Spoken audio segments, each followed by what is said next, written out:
ವೇದವಾಕ್ಯವನ್ನೆಲ್ಲ ಕನ್ನಡದಿ ಬೋಧಿಸುತ್ತದೆ ವೇದಾಮತಿ ಕೆಲಸಿರುವ ಸಾವಿರ ಗುಡಿಗೆ ಬಣಿಯುವೆನೋ ಸಾವಿರ ಗುಡಿಗೆ ಬಣಿಯುವೆನೋ ನಿಜವನ್ನರಿಸುವ ಶ್ರೀ ನಿಜ ಗುಡಿಯ ಗ್ರಂಥವನ್ನು ನಿಜವಾಗಿ ಬೇಡಿ ನಿಜದೊಳಗಿಸುವ ಸುಜನರಿಗೆ ನಿತ್ಯ ನಮಿಸುವೆನೋ ಸುಜನರಿಗೆ ನಿತ್ಯ ನಮಿಸುವೆನೋ ಬದ್ಧ ಜೀವರಿಗೆಲ್ಲ ಅದ್ವೈತ ಬೋಧಾದಿ ಸುತ್ತರನ್ನಾಗಿ ಕೈದಾಸಿ ತಿಳಿಸಿದ್ದ ಸಿದ್ಧರುಡರಿಗೆ ನತನಪ್ಪೆ ಸಿದ್ಧರುಡರಿಗೆ ನತನಪ್ಪೆ ಬಾಳ ಬಲವೇ ನಾಟಗೆ ಸರಿ ಬಾಳ ಗರ್ಜನೆ ಕೇಳುವ ತನಕ ಬಾಳ ರೂಪುತ್ತಲೆ ಪರಿ ಶಾಸ್ತ್ರವೆಂಬುವ ನೈಗಳು ಬಾಳ ಶಕ್ತಿಯ ಶೂರ ಗರ್ಜನೆ ಬಾಳ ಕೇಳಿದ ಬಳಿಕ ಕೂಗವು ಬಾಳ ಕೇಳಲು ಬೇಕು ವೇದಾಂತೆಂಬ ಶಾಸ್ತ್ರವನ್ನು.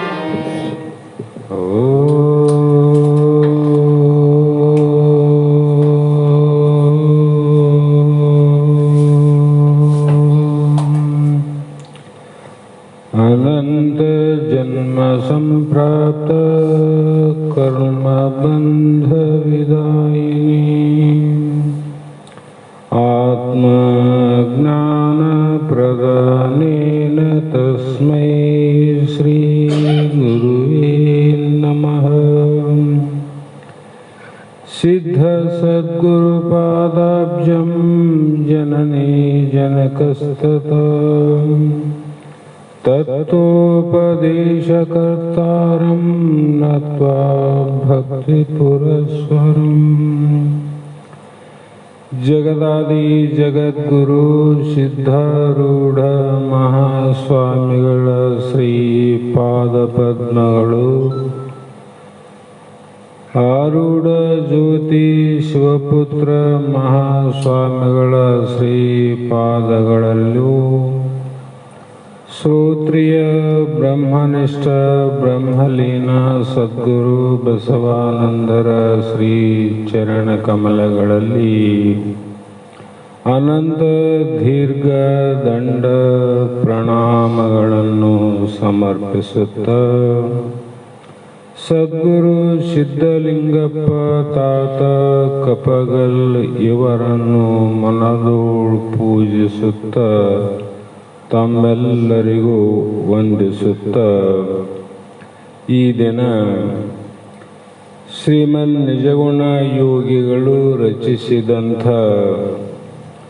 ಅನುಭವ ಸಾರ ಎನ್ನುವ ಗ್ರಂಥದ ಪ್ರಥಮ ಸಂಧಿಯ 4ನೆಯ ಸೂತ್ರದ 4ನೆಯ ನುಡಿ ಇಂದಿನ ಆಧಾರದ ವಿಷಯವಾಗಿದ್ದು, ಈ ಸೂತ್ರದಲ್ಲಿ ಬಹು ಸುಂದರವಾಗಿ ಶರಣಾಗತನಾದಂಥ ಶಿಷ್ಯನಿಗೆ ಕರುಣರಸದಿಂದ ಕೂಡಿದಂಥ ಸದ್ಗುರು ಒಬ್ಬಾತ ಆತನನ್ನು ಕುರಿತು ನಿನ್ನ ಪ್ರಶ್ನೆಗಳಿಗೆ ಉತ್ತರವನ್ನು ಕೇಳು, ಲಕ್ಷ್ಯವಿಟ್ಟು ಅಂತ ಹೇಳಿ ಸೂತ್ರದಲ್ಲಿ ಏಕಂ ಏವಂ ಅದ್ವಿತೀಯ ಆತ್ಮನಲ್ಲಿ ತೋರ್ಪ ಲೋಕ ರಂಜನೆಯ ಕಾಲ್ಪನಿಕ ವಯಸ್ಸೆ ಎಂದರು. ಇದೆಲ್ಲವೂ ಕೂಡ ಬ್ರಹ್ಮನಲ್ಲಿ ಕಾಲ್ಪನಿಕ ಅಂದರೆ ಮಿಥ್ಯವಾಗಿ ತೋರುತ್ತದೆ ವಿನ ಸತ್ಯವಾಗಿ ಅಲ್ಲ. ಅದು ಕಲ್ಪನಾ ರೂಪದಲ್ಲಿ, ಖರೆ ಅಲ್ಲ. ಕಲ್ಪನೆ ಬೇರೆ, ಖರೆ ಬೇರೆ. ಹಾಗಾಗಿ ಈ ಒಂದು 4ನೇ ಸೂತ್ರದಲ್ಲಿ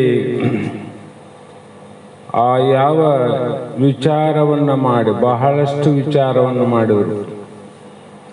ಯಾವ ಮತವಾದಿಗಳಿಗೂ, ಮತವಾದಿಗಳ ಯುಕ್ತಿಗಳಿಗೂ ಅನಂತ ಮತವಾದಿಗಳ ಸ್ವಾನುಭಾವಕ್ಕೂ ಮೀರಿದಂಥ ವೇದಾಂತದ ಅನುಭಾವದ ಲಕ್ಷಣವನ್ನು ಕೊಟ್ಟು ಅದು ಏಕಂ ಏವಂ ಅದ್ವಿತೀಯ ಬ್ರಹ್ಮ ಅಂದರೆ ಅದು ಹೇಗೆ ಅಂದರೆ ನಿನ್ನೆ ಹೇಳಿದ್ರು. ಅದಕ್ಕೆ ವರ ಸಚ್ಚಿದಾನಂದ ಪರಿಪೂರ್ಣ ನಿತ್ಯ ನಿಜ ನಿರತಿಶಯ ನಿರ್ವಿಕಲ್ಪ ನಿರುಪಾದಿಯಾಗಿ ಇರುತ್ತಿಪ್ಪದು ಒಂದು ಪರಬ್ರಹ್ಮ. ಇಷ್ಟು ವಿಚಾರವನ್ನು ಮಾಡಿ ಹೇಳಿದಾಗ ಅದು ಸ್ವಾನುಭಾವಕ್ಕೆ ಸಿದ್ಧ, ವೇದಕ್ಕೂ ಸಿದ್ಧ, ಎಲ್ಲ ಪ್ರಮಾಣಕ್ಕೂ ಕೂಡ ಅಲ್ಲಗಳೆಯದೆ ಇರುವಂಥ ಬ್ರಹ್ಮವು ಅದು ಸತ್ಯ ಆಗ್ತದೆ. ಒಟ್ಟಿನಲ್ಲಿ ಅದು ಹೇಗಿದೆ ಅಂತ ಹೇಳಿದರೆ ಅದು ಒಂದೇ ಒಂದು ಇತ್ತು. ಯಾವಾಗ? ಸೃಷ್ಟಿಯ ಪೂರ್ವದಲ್ಲಿ ಮೊದಲೇನಿತ್ತು? ಅನಂತ ಅನಾದಿಯಾಗಿರ್ತಕ್ಕಂಥ ಬ್ರಹ್ಮ ಒಂದೇ ಇತ್ತು ಅಂತ ಹೇಳಿ ಅಲ್ಲಿ ಆ ಬ್ರಹ್ಮನ ವಿಶೇಷ ಸತ್ತ ಬೇರೆ, ಸಾಮಾನ್ಯ ಸತ್ತ ಅಂತ ಎರಡಿರ್ತಾವ. ಅದರಲ್ಲಿ ಸಾಮಾನ್ಯವಾದ ಸತ್ತ ಬ್ರಹ್ಮನನ್ನ ಆಶ್ರಯ ಮಾಡಿಕೊಂಡಲ್ಲ. ಬ್ರಹ್ಮನ ಆಶ್ರಯ ಅಂದ್ರೆ ಈ ಸತ್ತದ ಆಶ್ರಯದಲ್ಲಿ ಬ್ರಹ್ಮ ಇಲ್ಲ, ಬ್ರಹ್ಮನ ಆಶ್ರಯದಲ್ಲಿ ಸತ್ತ ಇದೆ. ಅದು ಹೇಗೆ?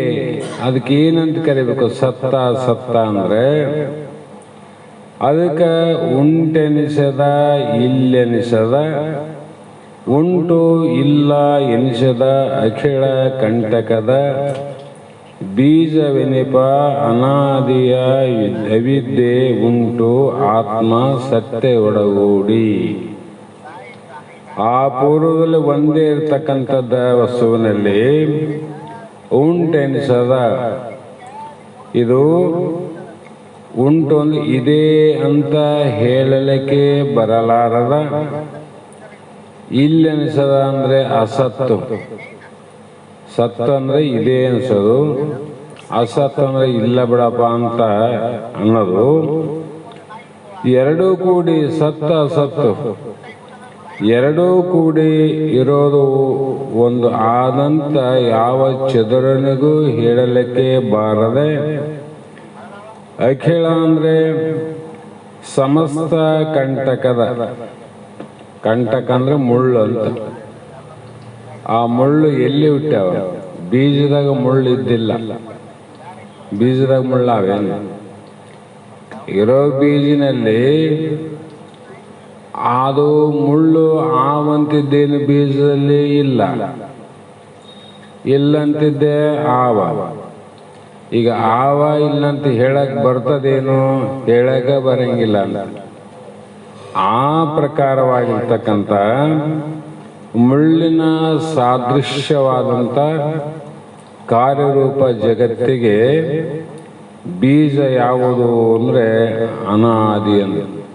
ಅನಾದಿ ಅಂದ್ರೆ ಏನಪ್ಪ? ಇಲ್ಲಿ ಎರಡಕ್ಕೆ ಅನಾದಿ ಅಂದ್ರಲ್ಲಿ ಇಲ್ಲಿ ಶಾಂತ ಅನಾದಿಯಾದ ಯಾವ ಅವಿದ್ಯೆ ಅಂತ ಏನು ಕರಿತೇವೆ, ಅವಿದ್ಯೆ ಅಂದ್ರೆ ಅಜ್ಞಾನ. ಅವಿದ್ಯೆ ಅಂದ್ರೆ ಅಜ್ಞಾನ ಅಷ್ಟೇ. ಅದು ಏನ್ ಮಾಡ್ತು? ಆತ್ಮ ಸತ್ಯ ಒಡಗೂಡಿ. ಆತ್ಮ ಸತ್ಯ ಆತ್ಮದಲ್ಲ, ಅದರ ಒಳಗೆ ಕೂಡಿತು. ಅದು ಹೆಂಗ್ ಕೂಡಿದಾಗ ಬೇರೆ ಕಾಣಂಗಿಲ್ಲ. ಏನಂದ್ರೆ ಕಾಣೋದು ಬಹಳ ಕಷ್ಟ. ಅದಕ್ಕೆ ಪ್ರಮಾಣ ಏನಂದ್ರೆ ಹಂಸ ಕ್ಷೀರ ನ್ಯಾಯದಂತೆ. ಹಾಲು ಅದರಲ್ಲಿ ನೀರು ಕೂಡಿದಾಗ ನೀರು ಹಾಲು, ಹಾಲೇ ನೀರು ಕಾಣ್ತದೆ. ನೀರು ನಿಜವಾಗಿ ಹಾಲೇನು?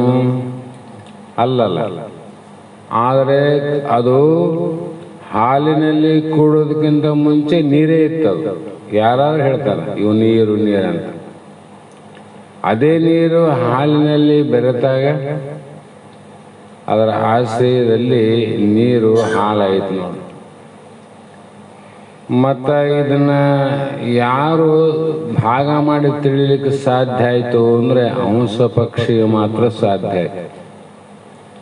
ಅದು ಒಂದಕ್ಕೆ ಗೊತ್ತು, ಯಾವ ಚದುರನ್ನು ಕೂಡ ಹಾಲಿನಲ್ಲಿ ಬೆರೆದಂಥ ನೀರನ್ನು ಬೇರೆ ಮಾಡೋದು ಕಷ್ಟ. ಅದರ ಹಂಸಕ್ಕೆ ಬಹಳ ಸರಳ. ಅದೇನು ಪಾತ್ರೆಯಲ್ಲಿ ತನ್ನ ಮುಖ ಇಟ್ಟಿತು ಅಂದರೆ ಅದರ ಒಳಗಿರುವಂಥ ಒಂದು ರಸದಿಂದ ಆ ಕ್ಷಣದಲ್ಲಿ ಏನಾಗ್ತದೆ, ನೀರು ಹಾಲು ಕಡೆಗೆ ಆಗ್ತವೆ. ಹಾಲು ಗಟ್ಟಿಯಾಗಿ ಅದರ ಬಾಯಿಯೊಳಗೆ ಹೋಗ್ತವೆ, ನೀರು ಹಂಗೆ ಹೋಗ್ಕಂತ. ಆ ಪಕ್ಷಿಗೆ ಮಾತ್ರ ಸಾಧ್ಯ. ಅದರಂತೆ ಇಲ್ಲಿಯೂ ಕೂಡ ಯಾವುದೋ ಒಬ್ಬ ವ್ಯಕ್ತಿಗೆ ಮಾತ್ರ ಸಾಧ್ಯ ತಿಳ್ಕೊಂಬಕ. ಸಾಮಾನ್ಯರಿಗೆ ಎಲ್ಲ ಇದೆ. ಅಂಥ ವ್ಯಕ್ತಿಗೆ ಸಾಧ್ಯ. ಆತ್ಮನ ಸಾಮಾನ್ಯ ರೂಪ ಸತ್ಯದಿಂದ ಕೂಡಿಕೊಂಡು ಇರುವುದು. ಆತ್ಮನ ಅಸಾಮಾನ್ಯವಾಗಿರತಕ್ಕಂಥದ್ದು ಬ್ರಹ್ಮ. ಅದು ಸಾಮಾನ್ಯ ಸತ್ಯನಿಂದ ಅಳತೆ ಬಂದದಂತಿದು. ಅದಕ್ಕೆ ಶಾಂತಾನಾದಿ ಅಂದರು. ಅಜ್ಞಾನಕ್ಕೂ ಅವಿದ್ಯೆ ಅಂದರೆ, ಮಾಯೆ ಅಂದರೆ, ಜೀವ ಅಂದರೆ, ಜಗತ್ತು ಅಂದರೆ ಇವೆಲ್ಲ ಪೂರ್ವದಲ್ಲಿ ಮೊದಲಿಂದ ಆವಬೇಕು ಅಂದರೆ ಕಾಣಿಸ್ತದಂಗ ವಿಚಾರ ಮಾಡಿದಾಗ ಇಲ್ಲ ಅನ್ನಿಸ್ತದೆ. ಹಾಗೆ ಈ ಮೇಲೆ ಕೂಡಿದ ಲಕ್ಷಣದಿಂದ ಸತ್ವ ಅಲ್ಲ, ಅಸತ್ತಲ್ಲ, ಸದಸತ್ವ ಅಲ್ಲ. ಈಗ ಹಾಲಿನಲ್ಲಿ ನೀರು ಸತ್ಯೇನು ಅಲ್ಲ, ಮಿಥ್ಯೆ ಅಂತಿದ್ದಿ ಕೂಡದ. ಎರಡು ಕೂಡಿದ್ದೆ ಹಾಲಂದ್ರೆ ನಿಜವಾಗಿ ಕೂಡಿದ್ರೆ ಹಂಸ ಪಕ್ಷಿಯು ಕೂಡ ಕಡಿಗೆ ಮಾಡಕ್ ಬರ್ತದಿಲ್ಲ. ಕೂಡಿದಂಗೆ ಆಗ್ಯದ, ಆದ್ರೆ ಕಡಿಗೆನೇ ಅವ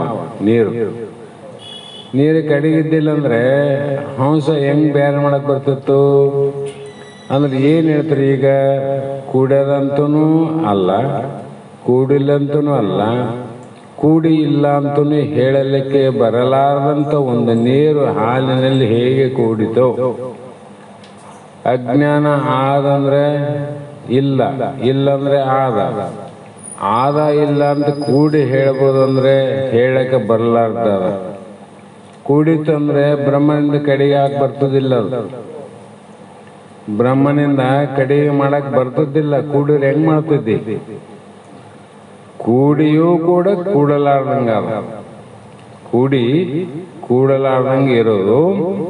ಅದಕ್ಕೆ ಇದು ಏನು ಹೇಳಿದ್ರು ಅಂದ್ರೆ ಉತ್ಪತ್ತಿ ಇಲ್ಲದಾಗಿಯೂ, ಮತ್ತೆ ಹೇಗೆ ಅಂದ್ರೆ ಇದು ಹುಟ್ಟಿಲ್ಲ, ಮತ್ತೆ ಮೊದಲೇದು ಉತ್ಪತ್ತಿ ಇಲ್ಲದಾಗಿಯೂ.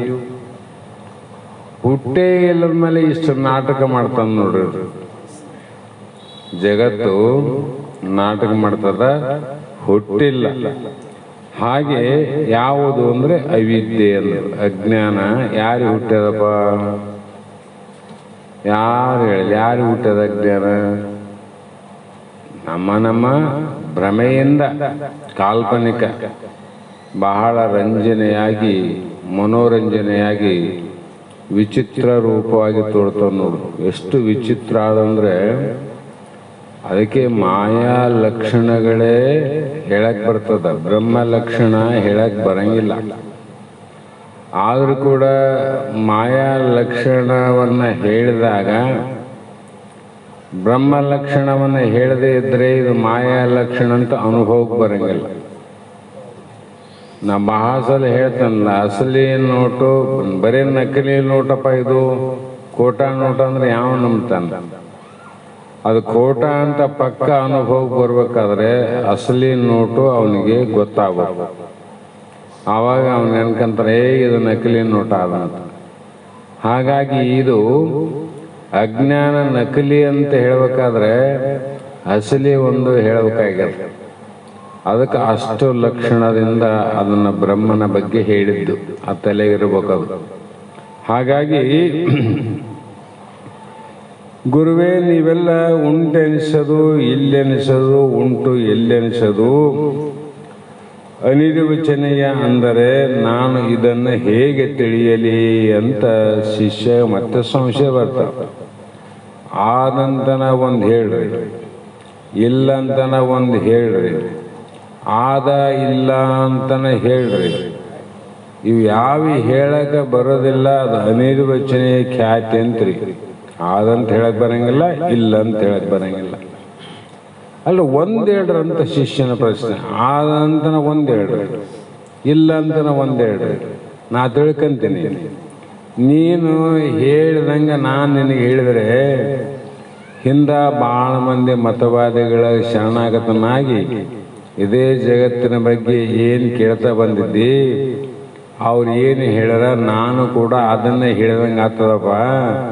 ಅದಕ್ಕೆ ನಾನು ಹೇಳ್ದಂಗೆ ನೀ ಕೇಳು, ನೀ ಹೇಳ್ದಂಗೆ ನಾನು ಹೇಳ್ದಂಗಿಲ್ಲ ಅಂತಾನೆ ಗುರು. ಮತ್ತು ನಾನು ನೀನು ಹೇಳ್ದಂಗೆ ಹೇಳಿದ್ರೆ ನೀನು ಸಂಶಯ ಹೋಗೋದಿಲ್ಲ ಮತ್ತೆ.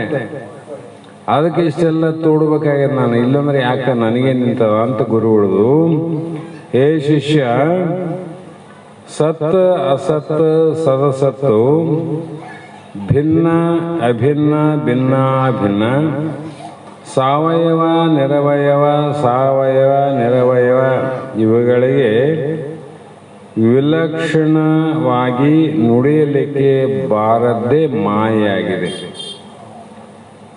ಅದು ಹಿಂಗಂತ ಹೇಳಕ್ಕೆ ಬರಲಾರ್ದೆ ಮಾಯೆ ಅಂತೀನಿ, ಅವಿದ್ಯೆ ಅಂತೀನಿ. ನೀನು ಹಿಂಗೆ ಆದಂತ ಹೇಳಂತ ನೀನಂತಿದ್ದಿ. ನೀನು ಹಿಂಗೆ ಆದಂತ ಹೇಳ್ಬಿಟ್ರೆ ಒಂದು ಮಾತಂತ ನೀ ಹೇಳ್ತಿದ್ದಿ. ಆ ಥರ ಹೇಳಕ್ಕೆ ಬರಲಾರ್ದ ಅವಿದ್ಯೆ ಅದ, ಅದು ಮಾಯ ಅದ. ಹಾಗಾಗಿ ನುಡಿಯಲಿಕ್ಕೆ ಬಾರದ್ದು ಏನದ ಅದೇ ಮಾಯಾ ಸ್ವರೂಪ ಅಂತ. ಅದಕ್ಕೆ ಮಾಯ ಅಂದರ. ಹೇಗೆಂದರೆ ಮಾಯೆಯು ಉಂಟೆನಿಸೋದು. ಯಾಕಂದರೆ ಮಾಯೆ ಒಂದು ಇದೆ ಅಂತ ನಾ ಹೇಳಿದೆ, ನೀನು ಕೇಳಿದೆ, ಮತ್ತೆ ಮುಂದೆ ಇನ್ನೊಬ್ಬ ಗುರುವಿನಲ್ಲಿ ನೀವು ಹೋಗ್ಬೇಕಾಗ್ತದ ನೋಡು. ಯಾಕಂದ್ರೆ ನೀನು ಸಂಶಯ ಬರವ, ಇಷ್ಟು ಮಂದಿ ಹೇಳ್ಯಾರಂದ್ಮೇಲೆ ಸಂಶಯ ಬಂದದಕ್ಕೆ ನನ್ನಲ್ಲಿ ಬಂದಿದ್ದೆ ಶರಣಾಗತನಾಗಿ. ಯಾಕೆ ನಾನು ಉಂಟು ಅಂತ ಹೇಳಂಗಿಲ್ಲ ಅಂದರೆ, ಅದ್ವೈತ ಪ್ರತಿಪಾದನೆ ಮಾಡುವಂಥ ವೇದಾಂತದ ಉಪನಿಷತ್ತುಗಳು, ವೇದಗಳು, ಅದು ಉತ್ತರೋತ್ತರ ಭಾಗವಾಗಿರ್ತಕ್ಕಂಥ ಜ್ಞಾನಕಾಂಡ ಏನದ ಅಲ್ಲಿ ವಿರೋಧ ಆಗ್ತದೆ. ಯಾಕಂದರೆ ಏಕಾಂತ ಒಂದು ಅಂದಮೇಲೆ ಅದರಲ್ಲಿ ಮಾಯ ಒಂದು ಆದಾಗ ದ್ವೈತಾಪತಿ ದೋಷ ಬರ್ತದ. ಮತ್ತೆ ಎರಡಾಯಿತು, ಎರಡರಿಂದ ಮತ್ತೆ 100, 1000, ಲಕ್ಷ, ಕೋಟಿ ಆಗ್ತದೆ. ಅದಕ್ಕಾಗಿ ಹಂಗೆ ಹೇಳಕ್ಕೆ ಬರಂಗಿಲ್ಲ ಅಂತ ಒಂದು. ಮತ್ತೆ ಇಲ್ಲ ಅಂತ ಹೇಳ್ಬೋದಲ್ರಿ, ಇದಕ್ಕೆ ವಿರೋಧ ಆದ್ರೆ ಇಲ್ಲ ಅಂತ ಹೇಳ್ರಿ ಅಂದರೆ ಭೂತಾದಿ ಜಗದುತ್ಪತ್ತಿಗೆ ಕಾರಣ ಸಂಭವಿಸಿದ್ದರಿಂದ ಮತ್ತೆ ಇಲ್ಲ ಅಂತ ಹೇಳಿದ ಅಂದಮೇಲೆ ಈ ಜಗತ್ತು ಏನದ ಭೂತಾದಿ ಅಹಂಕಾರ ಅಂದರಲ್ಲ. ಪಂಚಮಹಾಭೂತಗಳಲ್ಲಿ ವೈಕಾರಿಕ ಅಹಂಕಾರ, ತೈಸಿಕ ಅಹಂಕಾರ, ಭೂತಾದಿ ಅಹಂಕಾರದಿಂದನೇ ಇದು ಉತ್ಪತ್ತಿ ಆಗದೆ ಜಗತ್ತು ತೋರ್ತದಲ್ಲ. ಹೆಂಗ ಕಪ್ಪೆ ಚಿಪ್ಪಿನಲ್ಲಿ ಬೆಳ್ಳಿ ತೋರಿದಂಗ. ಮತ್ತೆ ಇದು ಕಾಣಬಾರ್ದಾಗಿತ್ತು, ತೋರ್ತದಲ್ಲ. ಅದಕ್ಕೆ ಮಾಯೆಯಿಂದ ಉತ್ಪತ್ತಿ ಆಗಿದಂತ ಹೇಳಕ ಇದು ಇಲ್ಲ ಅಂತನೂ ನಿರಾಕರಣೆ ಮಾಡಕ್ ಬರಂಗಿಲ್ಲ. ಇಲ್ಲ ಅಂತ ಹೆಂಗೆ ಹೇಳ್ತೈತೆ? ಇದನ್ನು ಪ್ರತ್ಯಕ್ಷ ಅದಲ್ಲ, ಮತ್ತೆ ಹೆಂಗೆ ಹುಡ್ತಿ ಅಂತ ಕೇಳ್ತಿ. ಆ ಕಾರಣದಿಂದ ಮಾಯು ಉಂಟು ಇಲ್ಲೆನಿಸೋದು. ಯಾಕಂದರೆ ಇದೆ ಅಂದರೆ ಭಾವವಾಯಿತು, ಇಲ್ಲ ಅಂದರೆ ಅಭಾವ ಆಯಿತು. ಭಾವ ಅಂದರೆ ಈಗ ಹಗಲಲ್ಲಿ ಸೂರ್ಯಯಾನ, ರಾತ್ರಿಯಲ್ಲಿ ಅಭಾವ ನೋಡ್ರಿ. ಹಿಂಗ ಮತ್ತೆ ಉತ್ಪತ್ತಿ ಮಾತ್ರ ಆದ, ಉತ್ಪತ್ತಿ ಆದಮೇಲೆ ಇಲ್ಲ ಅಂತ ಹೇಳಕ್ ಬರಂಗಿಲ್ಲ. ಮತ್ತೆ ಬೆಳಗ್ಗೆ ಬರೋವನೆ ಸೂರ್ಯ ಉತ್ಪತ್ತಿ ಆಗವನೇ, ಮತ್ತೆ ಲಯ ಆಗವನೇ. ಆ ಕಾರಣದಿಂದ ಇಲ್ಲಿ ವಿರೋಧ, ಒಂದಕ್ಕೊಂದು ವಿರೋಧ ಅಂದರೆ ಒಂದರ ಲಕ್ಷಣ ಇನ್ನೊಂದರಲ್ಲಿ ಇಲ್ಲ. ಆ ಕಾರಣದಿಂದ ಭಿನ್ನವಾದ ಇವೆಲ್ಲಕ್ಕೂ ಬೇರೆ ಆಗಿರತಕ್ಕಂಥ ಸರ್ವಕ್ಕೆ ಸುಳ್ಳಾಗಿ ಪ್ರತಿಪಾದಕ ಶ್ರುತಿಗಳಿಗೆ ವಿರೋಧವಾಗುವುದು ಆದ್ದರಿಂದ ವಸ್ತುತ ಬ್ರಹ್ಮಕ್ಕಿಂತಲೂ ಭಿನ್ನವಾಗಿ ಮಾಯೆ ಇರುವುದಿಲ್ಲ. ಹಿಂಗಂದ್ರು ಒಪ್ತಂದ್ರು. ಆದ ಮಾಯೆ ಹೇಗಿದೆ ಅಂದ್ರೆ ಬ್ರಹ್ಮನಿಗಿಂತ ಭಿನ್ನವಾಗಿಲ್ಲ ಅಂದ್ರು. ಅಂದ್ರೆ ಏನರ್ಥ? ಕಪ್ಪೆ ಚಿಪ್ಪಿನ ಬಿಟ್ಟು ಬೆಳ್ಳಿ ಇರಕ್ ಬರಂಗಿಲ್ಲ. ನೀನು ತೋರಿದಲ್ಲ, ಕಪ್ಪೆ ಚಿಪ್ಪಿನಾಗ ತೋರೋದು, ಏನು ಕಲ್ಲಿನಾಗ ತೋರೋದು. ಆದನೆ ಬೆಳ್ಳಿ ಇಲ್ಲ, ಇಲ್ಲಿ ತೋರದಲ್ಲ. ಅಂದ್ರೆ ಆಶ್ರಯದಲ್ಲಿ ತೋರದಂತ ಅರ್ಥ. ಚಿಪ್ಪಿನ ಆಶ್ರಯದಲ್ಲಿ ಬೆಳ್ಳಿ ತೋರಿದಂತೆ ಹಾಗೆ ಮತ್ತು ಅಭಿನ್ನವಾಗಿಯೂ ಇಲ್ಲ. ಯಾಕಂದರೆ ಚೈತನ್ಯ ಜಡಗಳೆರಡಕ್ಕೆ ಐಕ್ಯವು ಸಂಭವಿಸುವುದಿಲ್ಲ. ಆ ಕಾರಣದಿಂದ ಇದು ಬೇರೆ ಆದಂತ ಹೇಳಕ್ ಬರಂಗಿಲ್ಲ. ನೋಡು, ಬೇರೆ ಆದಂತ ಹೇಳಿದ್ರೆ ಜಡಕ್ಕೂ ಅಜಡಕ್ಕೂ ಐಕ್ಯತೆ ಆಗೋದಿಲ್ಲ, ಕೂಡೋದಿಲ್ಲ. ಯಾವ ರೀತಿ ಎಣ್ಣೆ ಮತ್ತು ಹಾಲಾವಲ್ಲ, ಎಣ್ಣೆ ಮತ್ತು ನೀರಾವಲ್ಲ. ನೀರು ನೀರಿನಲ್ಲಿ ಐಕ್ಯ ಆಗ್ತದೆ, ಎಣ್ಣೆ ಎಣ್ಣೆಯಲ್ಲಿ ಐಕ್ಯ ಆಗ್ತದೆ, ಹಾಲು ಹಾಲಿನಲ್ಲಿ ಐಕ್ಯ ಆಗ್ತದೆ. ಯಾಕಂದ್ರೆ ಸ್ವಭಾವತ್ ಲಕ್ಷಣ ಸಮಾವಂತ, ಎರಡರ ಲಕ್ಷಣ ಒಂದಿರಬೇಕಲ್ಲ. ಭಿನ್ನಿದ್ರೆ ಹೆಂಗೆ ಕೊಡ್ತದ? ಆ ಕಾರಣದಿಂದ ಚೈತನ್ಯ ಜಡಗಳೆರಡಕ್ಕೆ ಐಕ್ಯವು ಸಂಭವಿಸುವುದಿಲ್ಲ, ಯಾವ ಪ್ರಕಾರನೂ ಕೊಡೋದಿಲ್ಲ. ಹಾಗೆ ಭಿನ್ನ ಭಿನ್ನ ಭಿನ್ನ ಎರಡು ವಿರೋಧವಾಗಿವೆ, ಆದ್ದರಿಂದ ಸಂಭವಿಸುವುದಿಲ್ಲ. ಇವೆಲ್ಲ ಹಗಲು ರಾತ್ರಿ ಇದ್ದಂಗೆ, ಒಂದರಲ್ಲಿ ಒಂದು ಕೂಡಂಗಿಲ್ಲ. ಹೀಗೆ ಮಾಯೆ ಸಾವಯವ ಅಲ್ಲ, ನಿರವಯವನೂ ಅಲ್ಲ. ಸಾವಯವ ನಿರವಯವಂತ ಎರಡು ಕೂಡಿಸಿ ಕೂಡ ಹೇಳಕ್ ಬರಂಗಿಲ್ಲ. ಯಾಕಂದ್ರೆ ಸಾವಯವ ನಿರವಯವ, ಸಾವಯವ ಅಂದ್ರೇನು? ಸಗುಣ. ನಿರವಯವ ಅಂದ್ರೆ ನಿರ್ಗುಣ. ಸಗುಣದಲ್ಲಿ ಎಲ್ಲ ತೋರ್ತಾವ, ನಿರ್ಗುಣದಲ್ಲಿ ಏನ್ ತೋರ್ತಾವ ಅಲ್ಲಿ. ಹಾಗಾಗಿ ಇಲ್ಲಿ ಅನವಸ್ಥಾ ಪ್ರಸಂಗ ಸಂಭವಿಸುತ್ತದೆ.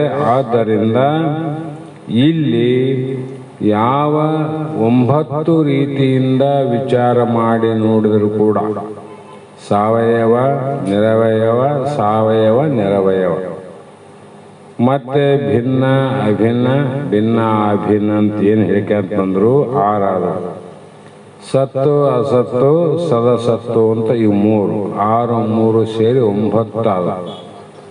ಈ 9 ಪ್ರಕಾರ 9 ರೀತಿಯಿಂದ ವಿಚಾರ ಮಾಡಿ ನೋಡಿದರೂ ಕೂಡ ಇದನ್ನ ಹೀಗೆ ಅಂತ ಯಾರು ಹೇಳಲಿಕ್ಕೆ ಬರೋದಿಲ್ಲ. ಆ ಕಾರಣ ಹೇಳಲಿಕ್ಕೆ, ನೋಡಲಿಕ್ಕೆ, ಕೇಳಲಿಕ್ಕೆ ಯಾವುದು ಅಸಾಧ್ಯ ಅದ ಅದು ಅನಿರ್ವಚನೆ ಅಂದ್ರ ಮಾತು ಮನಗಳಿಂದ ಅತ್ತತ್ತ ಮೀರಿದ್ದದು. ಅದು ಹೆಂಗೆ ಹೇಳ್ತಾನೆ? ಮತ್ತೆ ಅದನ್ನು ಹೋಗ್ಬೇಕಂದ್ರೆ ಮತ್ತೆ ಅನುಭವಕ್ಕೆ ಹೋಗಿ ನೋಡಬೇಕು.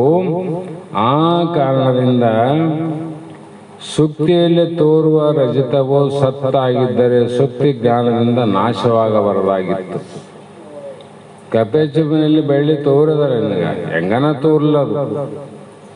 ಆ ಬೆಳ್ಳಿ ಸತ್ಯ ಅಂತ ಅಂದ್ರೆ ನಿನ್ನೆ ಹೇಳಿನಲ್ಲ, ಕಪ್ಪೆ ಚಿಪ್ಪಿನಲ್ಲಿ ಬೆಳ್ಳಿ ಸತ್ಯ ಅಂತಾಗಿದ್ರೆ ಕಪ್ಪೆ ಚಿಪ್ಪು ನಮ್ಮ ಕೈಗೆ 100,000 ಕೊಟ್ಟು ಸಿಗ್ತದಿಲ್ಲ. ಬೆಳ್ಳಿ ಅದಂದ್ರೆ ಯಾರು ಬಿಡ್ತಾರ ಅದನ್ನ? ಕಲ್ಲಿನಾಗ ಬಂಗಾರ ತೆಗೆಯರು ಚಿಪ್ಪಿನಲ್ಲಿ ಬೆಳ್ಳಿ ತೆಗೆದೇನು ದೊಡ್ಡ ಮಾತೇನು ಇಲ್ಲ. ಹಾಗಾಗಿ ಇಲ್ಲಿ ಕಪ್ಪೆ ಚಿಪ್ಪಿನ ಜ್ಞಾನ ಆಗೋವರೆಗೂ ಬೆಳ್ಳಿ ಇರ್ತದೆ, ಹೌದಿಲ್ರಿ? ಮತ್ತೆ ಬೆಳ್ಳಿನೇ ಇದೆ ಅಂತ ಸತ್ಯ ಆಗಿದ್ರೆ ಕಪ್ಪೆ ಚಿಪ್ಪಿನ ಜ್ಞಾನ ಆದ್ರೂ ಬೆಳ್ಳಿ ಜ್ಞಾನ ಹಂಗೆ ಇರ್ಬೇಕಾಗಿದೆ. ಬೆಳ್ಳಿ ಹೋಯ್ತಲ್ಲ ಈಗೇನು ಉಳ್ಕೊಂಡದ? ಅಧಿಷ್ಠಾನ ಚಿಪ್ಪಿನ ಜ್ಞಾನ ಮಾತ್ರ ಉಳಿತಲ್ಲ.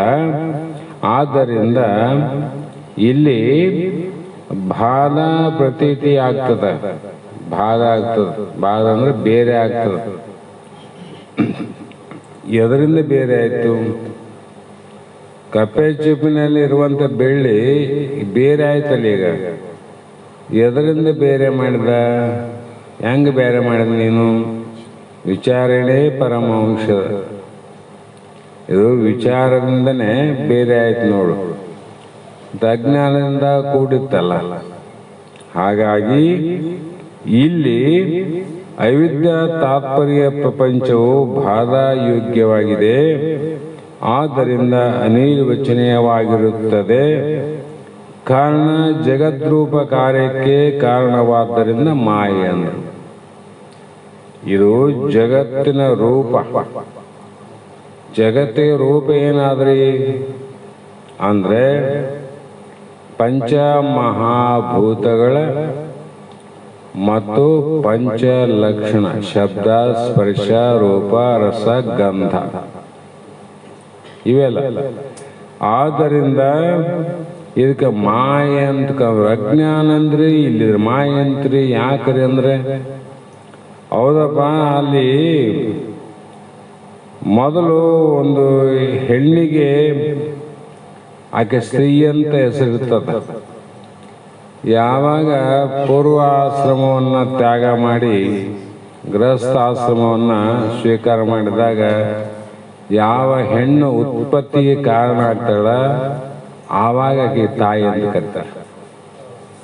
ನೀವು ಮೊದಲೇ ಕರಿತಾರೆ, ಮನೆ ಸೊಸಿ ಬಂದ ತಕ್ಷಣ ತಾಯಿ ತಾಯಿ ಅಂತಾರೆ. ಕರೆಯಂಗಿಲ್ಲ. ಉತ್ಪತ್ತಿಗೆ ಯಾವಾಗ ಕಾರಣ ಲಕ್ಷಣ ಆಗ್ತಾವ ಆವಾಗ ಆಕೆಗೆ ತಾಯಿ ತಾಯಿ ಅಂತ ಬಂತು. ಅದೇ ಅವಿದ್ಯೆನೇ ಈ ಜಗದುತ್ಪತ್ತಿಗೆ ಯಾವಾಗ ಕಾರಣ ಆಯ್ತಲ್ಲ ಆವಾಗ ಅದಕ್ಕೆ ಮಾಯೆ ಅಂದ್ರು. ಇಲ್ಲಿ ತಾಯಿ ಅಂದ್ರು, ಅಲ್ಲಿ ಮಾಯೆ ಅಂದ್ರು. ನಾವು ಮನೆ ದೃಷ್ಟಿ ನೋಡಿದ್ರೆ ತಾಯಿ, ಜಗತ್ ದೃಷ್ಟಿ ನೋಡಿದ್ರೆ ಮಾಯೆ. ಜಗದೃಷ್ಟಿ ಅದು ಮಾಯೆ. ನಾವು ಆ ಜಗತ್ತಿಗೆ ಕಾರಣವಾದದ್ದು ಮನೆಗೆ ತಂದು ಮಾಯೆ ಅಂತೀವಿ. ಮನೆಗೆ ಸೀಮಿತವಾದದನ್ನ ಅಲ್ಲಿ ತಾಯಿ ಅಂತೀವಿ ನಾವು. ವಿರುದ್ಧಲ್ಲ. ಅದರ ಬಲಾಢ್ಯತನ ಏನದ, ಇದರ ಬಲಾಢ್ಯನ, ಅದರ ಸರ್ವಜ್ಞತ್ವ ಏನದ, ಇದರ ಕಿಂಚಜ್ಞತ್ವ ಏನದ, ಹೀಗೆ ವಿಚಾರ ಮಾಡಿದಾಗ ಇದಕ್ಕೆ ಇದು ಮಾಯೆ ಅಂತಲೂ, ಮತ್ತು ಇದು ಮಾಯೆ ಕೂಡ ಅದರಲ್ಲಿ ಸತ್ಯ ಏನು ಅಂದರೆ ಚಿಪ್ಪಿನಲ್ಲಿ ಬೆಳ್ಳೆ ಹೇಗೆ ಸತ್ಯ ಅಲ್ಲವೋ ಆದ್ದರಿಂದ ಇದು ವಿದ್ಯೆಯಿಂದ ನಾಶವಾಗುತ್ತದೆ. ಯಾವುದು? ಜ್ಞಾನ ಅಂದ ಇದು ಅವಿದ್ಯೆ ಅಂದ್ರೆ ಅಜ್ಞಾನ ನಾಶ ಆಗ್ತದ. ಆ ಕಾರಣ ಇದಕ್ಕೆ ಅವಿದ್ಯೆ ಅಂತ ಕರೆದರು. ಇದು ಅವಿದ್ಯೆ, ಅದು ವಿದ್ಯೆ. ಹೀಗೆ ಅವಿದ್ಯಾ ಈ ನಾಮಗಳು ಪರ್ಯಾಯವಾಗಿವೆ. ಅವಿದ್ಯೆ ಅಂದ್ರೆ ಬೇರೆಲ್ಲ, ಮಾಯೆ ಅಂದ್ರೆ ಬೇರೆಲ್ಲ, ಅಜ್ಞಾನ ಅಂದ್ರೆ ಬೇರೆಲ್ಲ. ಇದಕ್ಕೆ ಉತ್ಪತ್ತಿ ಹಿಂಗೆ ತಗೋಬೇಕೀಗ. ನಾ ಏನು ಹೇಳಿದ ಅದು ಮರಿಬಾರ್ದು. ತಾಯಿ ಅಂತ ಯಾವಾಗ ಅಲ್ಲೂ ಅದನ್ನು ಬಿಡಬಾರ್ದು. ಹೀಗೆ ಅಧೈ ಮಾಯೆ ಅಲ್ಲಿ ಹೇಳಲ್ಲ ಪರಮಾರ್ಥ ಗೀತೆಯಲ್ಲಿ, ಆಧಾರ ಆ ಬ್ರಹ್ಮ ಅಧೈ ಮಾಯೆ. ಯಾರ ಆಶ್ರಯದಲ್ಲಿ, ಯಾರ ಅಧಿಷ್ಠಾನದಲ್ಲಿ ಆದ ಮಾಯೆ ಅಂದ್ರೆ ಚಿಪ್ಪಿನ ಆಶ್ರಯದಲ್ಲಿ ಬೆಳ್ಳಿ ಆದ ನೋಡು. ಚಿಪ್ಪಿನ ಆಶ್ರಯದಲ್ಲಿ ಬೆಳ್ಳಿರೋದು. ಆದರೆ ಚಿಪ್ಪಿಗೆ ನಾಶ ಇಲ್ಲ, ಬೆಳ್ಳಿಗೆ ನಾಶ ಅದ ತಿಳಿದಾಗ. ಅದಂತೆ ಬ್ರಹ್ಮನ ಆಶ್ರಯದಲ್ಲಿ ಮಾಯ ಅದ. ಮಾಯನ್ನ ತಿಳಿಯುವುದೇ ಅಂದ್ರೆ ಬ್ರಹ್ಮ ಉಳ್ಕಂತನ, ಬ್ರಹ್ಮನ ತಿಳಿದ್ರೆ ಮಾಯ ನಷ್ಟ ಆಗ್ತದೆ. ಇದ್ರಾಗ ಎರಡರಾಗ ಒಂದನ್ನು ತಿಳಿ ಅಂದ್ರೆ ಅವರು ಅವಿದ್ಯಾನ ಪೂರ್ತಿ ತಿಳ್ಕೊ, ಆಮೇಲೆ ವಿದ್ಯೆಯನ್ನ ಆದ್ರೂ ಪೂರ್ತಿ ತಿಳ್ಕೊ. ಅದು ತಿಳಿದ್ರೆ ಇದು ಓದ್ತದ, ಇದನ್ನ ತಿಳಿಯಕ್ ಹೋದ್ರೆ ಅದು ಓದ್ತದ. ಎರಡರಾಗ ಒಂದು ತಿಳಿಬೇಕಷ್ಟೇ. ಹಾಗೆ ಇಂಥ ಲಕ್ಷಣಾತ್ಮಕ ಅವಿದ್ಯೆ ಸತ್ಯವಿರುತ್ತದೆ. ಆ ಬ್ರಹ್ಮನ ಲಕ್ಷಣಗಳು ಕೊಟ್ರಲ್ಲ ಬಹಳ. ಅದರಂತೆ ಈ ಅವಿದ್ಯೆಯು ಕೂಡ ಇಷ್ಟು ಲಕ್ಷಣ ನೋಡಂದ್ರು. ಮೊದಲೇ ಹೇಳಿದೆ ನಾನು, ಅಸಲಿ ನೋಟಿನ ಲಕ್ಷಣ ಏನು, ನಕಲಿ ನೋಟಿನ ಲಕ್ಷಣ ಏನು. ಈಗ ಅಸಲಿ ನೋಟಿನ ಲಕ್ಷಣ ಗೊತ್ತಿದ್ದವನಿಗೆ ನಕಲಿ ನೋಟನ್ನ ವಿಶ್ವಾಸ ಮಾಡ್ತಾನೆ ಅವನು. ಸುಳ್ಳು ಅರ್ಧ ಕೊಡು, ಸುಟ್ಬಿಡು ಅಂತ ಹೇಳ್ತಾನಿಲ್ಲ. ಅದನ್ನು ಹೇಳಕ್ಕೆ ರಿಸರ್ವ್ ಬ್ಯಾಂಕ್ನವ್ರು ಬರೋದು ಬೇಕಾಗಿಲ್ಲ. ರಿಸರ್ವ್ ಬ್ಯಾಂಕ್ನವ್ರು ಬಂದು ಇದು ಅಸಲಿ, ಇದು ನಕಲಿ ಅಂತ ಹೇಳ್ತಾರೇನು? ಅದರಂತ ಇದನ್ನು ತಿಳಿಲಿಕ್ಕೆ ಸೃಷ್ಟಿಕರ್ತನಾದ ಆ ಬ್ರಹ್ಮ ಬಂದು ಹೇಳೋದು ಬೇಕಾಗಿಲ್ಲ ನಿನಗೆ. ಆ ಪರಮಾತ್ಮ ಬಂದು ಬೇಕಾಗಿಲ್ಲ, ಗುರುನಾಥನ ಸಾಕಂದ್ರು. ಹಾಗೆ ಇವೆರಡು ಹೇಗಿದೆ ಅಂತ ಒಂದೇ ಮಾತಿನಲ್ಲಿ ಹೇಳಬೇಕಂದ್ರೆ ಬೆಳಕು ಕತ್ತಲೆಗಳಂತಂದು ಯಾವುದು ಮಾಯೆ ಮತ್ತು ಅದೇ ಆಧಾರವಾಗಿರ್ತಕ್ಕಂಥ ಬ್ರಹ್ಮ, ಬೆಳಕು ಕತ್ತಲೆ. ಅದಕ್ಕಾಗಿ ವಿರೋಧ ಲಕ್ಷಣ ಅಂತ. ಯಾರಾದರೂ ಸ್ತ್ರೀ ಪುರುಷ ನಿಂತಾಗ ಯಾವ ಮನುಷ್ಯನಾದರೂ ಕೂಡ ಪುರುಷನಿಗೆ ಸ್ತ್ರೀ ಅಂತ ಹೇಳಂಗಿಲ್ಲ, ಸ್ತ್ರೀಗೆ ಪುರುಷ ಅಂತ ಹೇಳ್ತಾನೇನು? ಯಾಕೆ ಹೇಳಕ್ ಬರ? ಅವನು ಮನುಷ್ಯರೇ, ಇವರು ಮನುಷ್ಯರೇ, ಇವ್ರದ್ದು ಮಾನವ ದೇಹ, ಅವ್ರದ್ದು ಮಾನವ ದೇಹ. ಅವರಿಗೆ ನಿನಗಿದ್ದಂಗೆ ಕೈ, ಕಾಲು, ಕಣ್ಣು, ಕಿವಿ, ಮೂಗು ಎಲ್ಲ ಅವ್ರಿಗೆ ಯಾವ ಅಂದ್ರೆ ಏನು ತಪ್ಪಾಗ್ತದ್ರಿ ಅಂದ್ರೆ ಅಲ್ಲಿ ಸ್ವಭಾವ ಲಕ್ಷಣಗಳು ಬೇರೆ ಅವ. ದೇಹ ಲಕ್ಷಣನೂ ಭಿನ್ನವ, ಸ್ವಭಾವ ಲಕ್ಷಣನೂ ಭಿನ್ನವ. ಹಾಗಾಗಿ ಬ್ರಹ್ಮನ ಲಕ್ಷಣನೂ ಭಿನ್ನ ಅದ, ಮಾಯಾ ಲಕ್ಷಣ ಭಿನ್ನ ಅದ. ಅದಕ್ಕೆ ಮಾಯೆಗೆ ಬ್ರಹ್ಮ ಅಂತ ಹೇಳಬಾರದು, ಹುಚ್ಚಾತನ. ಮಾಯ ಲಕ್ಷಣಕ್ಕೆ ಬ್ರಹ್ಮ ಲಕ್ಷಣ ಅಂತ ಹೇಳಿದ್ರೆ ಹೆಣ್ಣಿಗೆ ಗಂಡ ಅಂತ ಹೇಳಿದ್ರೆ ಹೌದು, ಮತ್ತೆ ಇಲ್ಲಂದ್ರೆ ಗಂಡಿಗೆ ಹೆಣ್ಣು ಅಂತ ಹೇಳ್ದಂಗ. ಹಾಗಾಗಿ ಆ ಲಕ್ಷಣಗಳನ್ನ ಯಾಕೆ ಹೇಳ್ಯಾರಂದ್ರೆ ಬ್ರಹ್ಮ ಲಕ್ಷಣಕ್ಕೆ ಬ್ರಹ್ಮ ಅನ್ಬೇಕು, ಮಾಯಾ ಲಕ್ಷಣಕ್ಕೆ ಮಾಯ ಅನ್ಬೇಕು. ಇಲ್ಲಿ ನಡೀತದ್ರಿ ಅಂದ್ರೆ ನಿನ್ನಿಷ್ಟಪ, ಹೆಣ್ಣಿಗೆ ಗಂಡು, ಗಂಡಿಗೆ ಹೆಣ್ಣು ಅನ್ನಗಾಗ್ತ. ಅದು ನಿನ್ನ ಅಪದ್ದಕ್ಕೆ ಅಪ್ಪಣ ಹೊಡಿ ಅಂತಾರ ಮಹಾತ್ಮರು. ಹೀಗೆ ಅಜ್ಞಾನಕ್ಕೆ ವಿರೋಧ ಯಾವುದು? ಈಗ ಅಜ್ಞಾನ ಅಂದ್ರೆ ಈಗ ಇದೆಲ್ಲ ಮಾಯ ವಿದ್ಯೆ ಅಜ್ಞಾನ. ಅಜ್ಞಾನಕ್ಕೆ ವಿರೋಧ ಯಾವುದು ಅಂದ್ರೆ ಜ್ಞಾನ. ಕತ್ತಲಿಗೆ ವಿರೋಧವಾದದ್ದು ಯಾವುದು? ಬೆಳಕೆ. ನೀನು ಏನಾದರೂ ಯಜ್ಞ ಮಾಡು, ಯಾಗ ಮಾಡು, ತಪಸ್ಸು ಮಾಡು, ಹಸು ನಿರೋಧನ ಮಾಡು, ಏನೇ ಮಾಡಿ ನೋಡಿದ್ರು ಕೂಡ ಕತ್ತಲಲ್ಲಿ ಯಾವ ಒಂದು ಮೊಗ್ಗರುವಂಥ ಹೂವು ಎಂದು ಅರಳಂಗಿಲ್ಲ. ಅರಳುತ್ತದೆ. ಅದಕ್ಕೆ ಏನು ಬೇಕಾಗಿದೆ? ಬೆಳಕಿಗೆ ಅರಳುವುದು. ಬೆಳಕೊಂದು ಬಿಟ್ಟು ಯಜ್ಞ ಮಾಡೀನಿ, ಯಾಗ ಮಾಡೀನಿ, ಯಾಕೆ ಅರಳವಲ್ತಂದ್ರೆ ಹುಚ್ಚ, ಅದು ಅರಳದೆ ಬೆಳಕಿನಿಂದ. ಆ ಬೆಳಗ್ಗೆ ಬಿಟ್ಟು ಉಳಿದು ಸಾಧನೆ ಮಾಡಿದ್ರೆ ಅದೇನು ಅರಳ್ತದೆ? ಅದರಂತೆ ಅವಿದ್ಯೆ ಅನ್ನುವಂಥದ್ದು ಮೊಗ್ಗಿದ್ದಂಗೆ ಮುಚ್ಚದಿದು. ಅದು ಬಿಚ್ಚಬೇಕಾಗಿತ್ತು ಅಂದ್ರೆ ಬೇರೆ ಯಾವುದೇ ಕರ್ಮ ಸಾಧನೆಗಳನ್ನು ಮಾಡಿದ್ರು ಅದು ಬೆಚ್ಚೋದಿಲ್ಲ. ಮುಚ್ಚಿದ್ದು ಮುಚ್ಚಿದಂಗೆ ಇರ್ತದ. ಮುಚ್ಚಿದ್ದು ಮುಚ್ಚಿದಂಗೆ ಇದ್ದಾಗ ಅದರ ಹಣೆಬರ ಏನಾಗ್ತದ, ಅಲ್ಲೇ ಅದು ಒಳಗಡೆ ಸತ್ತು ಹೋಗ್ತದ, ಹಾರಾಡಕ್ಕೆ ಬರ್ತದೆ ಏನದು. ಅದರಂತೆ ಇಲ್ಲಿ ಅಜ್ಞಾನಕ್ಕೆ ವಿರೋಧವಾದದ್ದೇ ಜ್ಞಾನ. ಅದರ ವಿರುದ್ಧವಾಗಿ ನಮ್ಮಲ್ಲಿ ಇರುವಂತ ಶುದ್ಧ ಚೈತನ್ಯ ಅದಲ್ಲ, ಮೊದಲು ಪೂರ್ವದಲ್ಲಿ ಆ ಚೈತನ್ಯವಲ್ಲ. ಆ ಚೈತನ್ಯ ಅಜ್ಞಾನವನ್ನು ನಾಶ ಮಾಡಂಗಿಲ್ಲ. ಅದಕ್ಕೆ ಜ್ಞಾನವೇ ಜ್ಞಾನದ ಬಲದಿಂದ ಅಜ್ಞಾನದ ಕೇಡು ನೋಡಂದ್ರು. ಮತ್ತೆ ಒಳಗಡೆ ಚೈತನ್ಯ ಸ್ವರೂಪನಾದಂಥ ಜ್ಞಾನನೇ ಆದಲ್ರಿ, ಅದೇ ಇದನ್ನ ನಿವೃತ್ತಿ ಮಾಡ್ಬೋದಲ್ಲ ಅಂತಂದ್ರೆ ಅದು ಬರಂಗಿಲ್ಲ ಅಂತ. ಯಾಕಂದ್ರೆ ವೃತ್ತಿ ಪ್ರತಿಬಿಂಬಿತ ಚೈತನ್ಯ ವಿರೋಧವಾಗಿರುತ್ತದೆ. ಬಂದೂಕಾದ ಈಗ ಕೈಯಲ್ಲಿ ಯುದ್ಧ ನಡೆದ ವೈರಿಗಳನ್ನ ಬಂದೂಕ ನಾಶ ಮಾಡ್ತದೇನು? ನಾಶ ಮಾಡಂಗಿಲ್ಲ.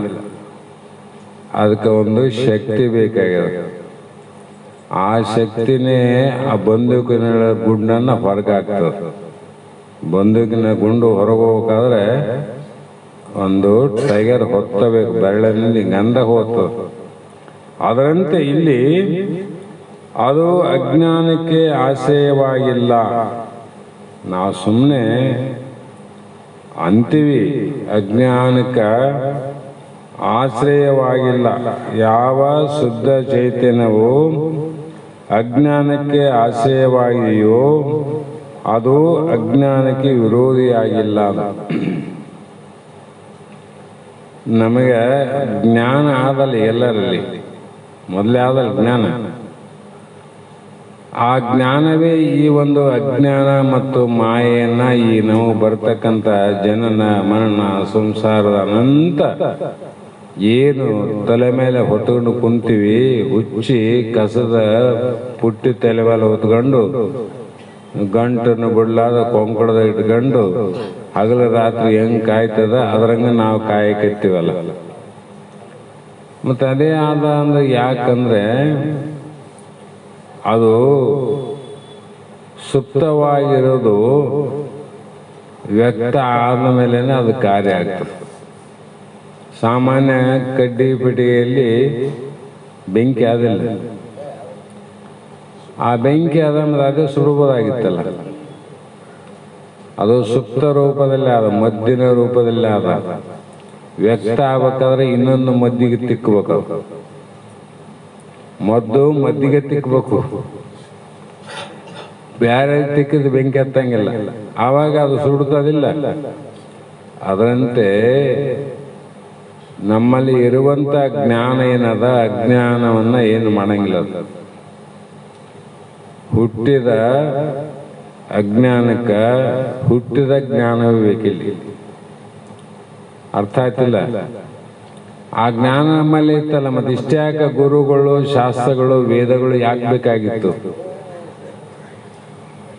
ಅದಕ್ಕಾಗಿ ಹುಟ್ಟಿದ ಗುರುವಿನಿಂದ ಏನು ಗುರುಮುಖಾಂತರದಿಂದ ಸ್ವರೂಪ ಸಾಕ್ಷಾತ್ ಜ್ಞಾನ ಏನು ಹುಡ್ತದ, ಆ ಜ್ಞಾನ ಮದ್ದಿನಾಗ ಇದ್ದದ್ದು ಇನ್ನೊಂದು ಮದ್ದಿಗೆ ತಿಕ್ಕಿದಾಗ ಬೆಂಕಿ ಹತ್ತಿ ಸುಟ್ಟಂಗ. ಅದರಂತೆ ನಿನ್ನ ಹುಟ್ಟಿದ ಗುರುಮುಖದಿಂದ ಹುಟ್ಟಿದಂಥ ಜ್ಞಾನ ಏನದ, ಆ ಜ್ಞಾನ ಅಜ್ಞಾನವನ್ನು ನಾಶ ಮಾಡ್ತದೆ. ಭಾಳ ಮಂದಿ ಅರಿವೇ ಗುರು ಅರಿವೇ ಗುರು ಅವೆಲ್ಲ ಇರ್ಬೇಕು. ಹಂಗೆ ಅವ್ರಿದ್ರೆ ಚಲೋ ಶಾಸ್ತ್ರ ಹೇಳಕ ಉದಾಹರಣೆ ಬೇಕಲ್ಲ ಮತ್ತೆ. ಹಾಗಾಗಿ ಶುದ್ಧ ಚೇತನವು ಅಜ್ಞಾನಕ್ಕೆ ವಿರೋಧಿ ಅಲ್ಲದ. ಯಾಕಂದ್ರೆ ಅದಕ್ಕೆ ಸಂಬಂಧನೇ ಇಲ್ಲ. ಅದ್ಯಾಕೆ ವಿರೋಧ ಆಗ್ತದ ಅಂದ ಮೇಲೆ ಅದು ಘಟಾದಿಗಳಂತೆ ಅಪ್ರಕಾಶವಾಗಬೇಕಾಯಿತು. ಅದು ನಮಗೆ ಇಷ್ಟವೆಂದರೆ ಸ್ವಯಂ ಪ್ರಕಾಶವನ್ನು ಹೇಳುವ ಶ್ರುತಿಗೆ ವಿರೋಧ ಬರುವುದು. ಇದಕ್ಕೆ ಏನು ಗತಿ ಅಂತ ಮತ್ತೆ ಪ್ರಶ್ನೆ. ಆ ಗುರು ಹೇಳ್ತಾರ, ಸೂರ್ಯನು ಪ್ರಕಾಶನಾಗನಿಲ್ಲ, ಅವನಲ್ಲಿ ಬೆಳಕಾದಿಲ್ಲ. ಇದ್ರೂ ಕೂಡ ಹುಲ್ಲು ಹತ್ತಿ ಮೊದಲಾದ ವಸ್ತುಗಳನ್ನು ಬೆಳಗ್ತಾನಿಲ್ಲ, ಸುಡ್ತಾನೇನು ಅಂತ. ಅವನು ಬೆಳಕಿನಿಂದ ಬೆಳಗ್ತಾನಂತಿದ್ದಿ, ಆ ಬೆಳಕಿನಿಂದ ಸುಡಬಹುದಲ್ಲ, ಸುಡಕ್ಕಾಗದಲ್ಲ. ಸೂರ್ಯನ ಸ್ವಯಂ ಪ್ರಕಾಶ ಏನದ, ಹತ್ತಿ ಹರಳೆಯನ್ನು ಸುಡಲಿಕ್ಕೆ ಹೇಗೆ ಆಗುವುದಿಲ್ಲವೋ ಅವನೇ ಪುನಃ ಸೂರ್ಯಕಾಂತ ಶಿಲೆಯಲ್ಲಿ ಪ್ರತಿಬಿಂಬಿಸಿದಾಗ ಅದೇ ಬೆಳಕು ಭೂತಗನ್ನಡೆ ಅಂತಿರ್ತಾವ. ಇಲ್ಲಿ ಕೆಳಗೆ ಕಾಗದ ಇಟ್ಟು ನಾವೆಲ್ಲ ಸಣ್ಣವರಿದ್ದಾಗ ನೋಡಿ, ಹಿಂಗೆ ಹಿಡಿದಾಗ ಅದರ ಸೂರ್ಯನ ಪ್ರಕಾಶ ಬಿಂದು ರೂಪವಾಗಿ ಆ ಕಾಗದ ಹುಲ್ಲಿನ ಮೇಲೆ ಬಿದ್ದರೆ ಅದು ಬೆಂಕಿ ಹತ್ತದ. ಇವನಿಗೆ ಇಷ್ಟತಾನ ಎಷ್ಟು ಮಂಡಲಾಕಾರವಾಗಿ ಸೂರ್ಯನ ಕಿರಣದ ಪ್ರಕಾಶಕ್ಕೆ ಸುಡಲಿಲ್ಲ, ಸಣ್ಣ ಒಂದು ಪ್ರತಿಬಿಂಬದಲ್ಲಿ ಪ್ರವೇಶಿಸಿ ಸುಟ್ನಲ್ಲ, ಇಲ್ಲ.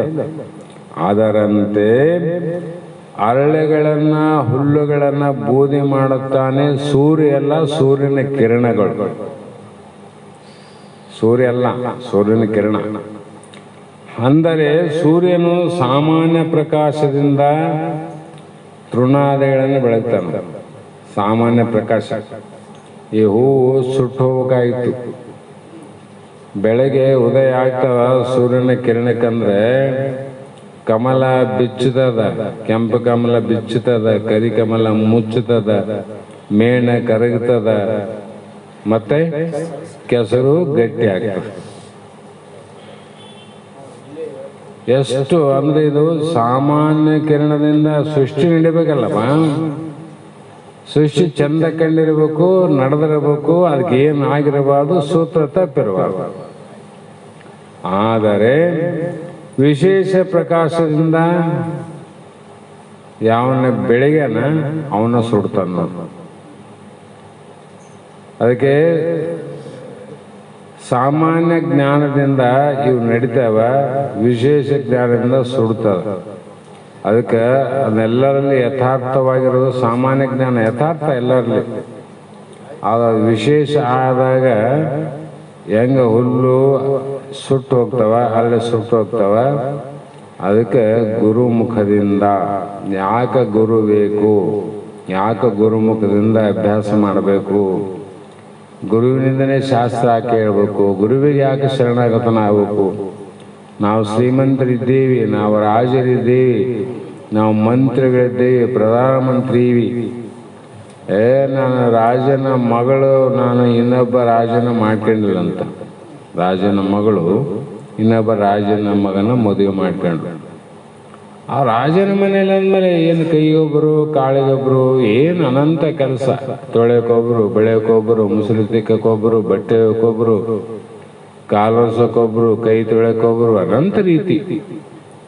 ಪ್ರತಿನಿತ್ಯ ಅವರ ಮನೆಯಲ್ಲಿ ಇರುವಂಥ ಅನಂತ ಹಸುಗಳ ಹಾಲನ್ನು ಕರೀಲಿಕ್ಕೆ ಒಬ್ಬರಿದ್ರು, ಒಂದಿಬ್ಬರು ಮೂರು ಬರೀ ಹಾಲು ಕರೆಯೋದು ಅವ್ರ ಕೆಲಸ. ದಿವಸ ಬರ್ತಿದ್ರು.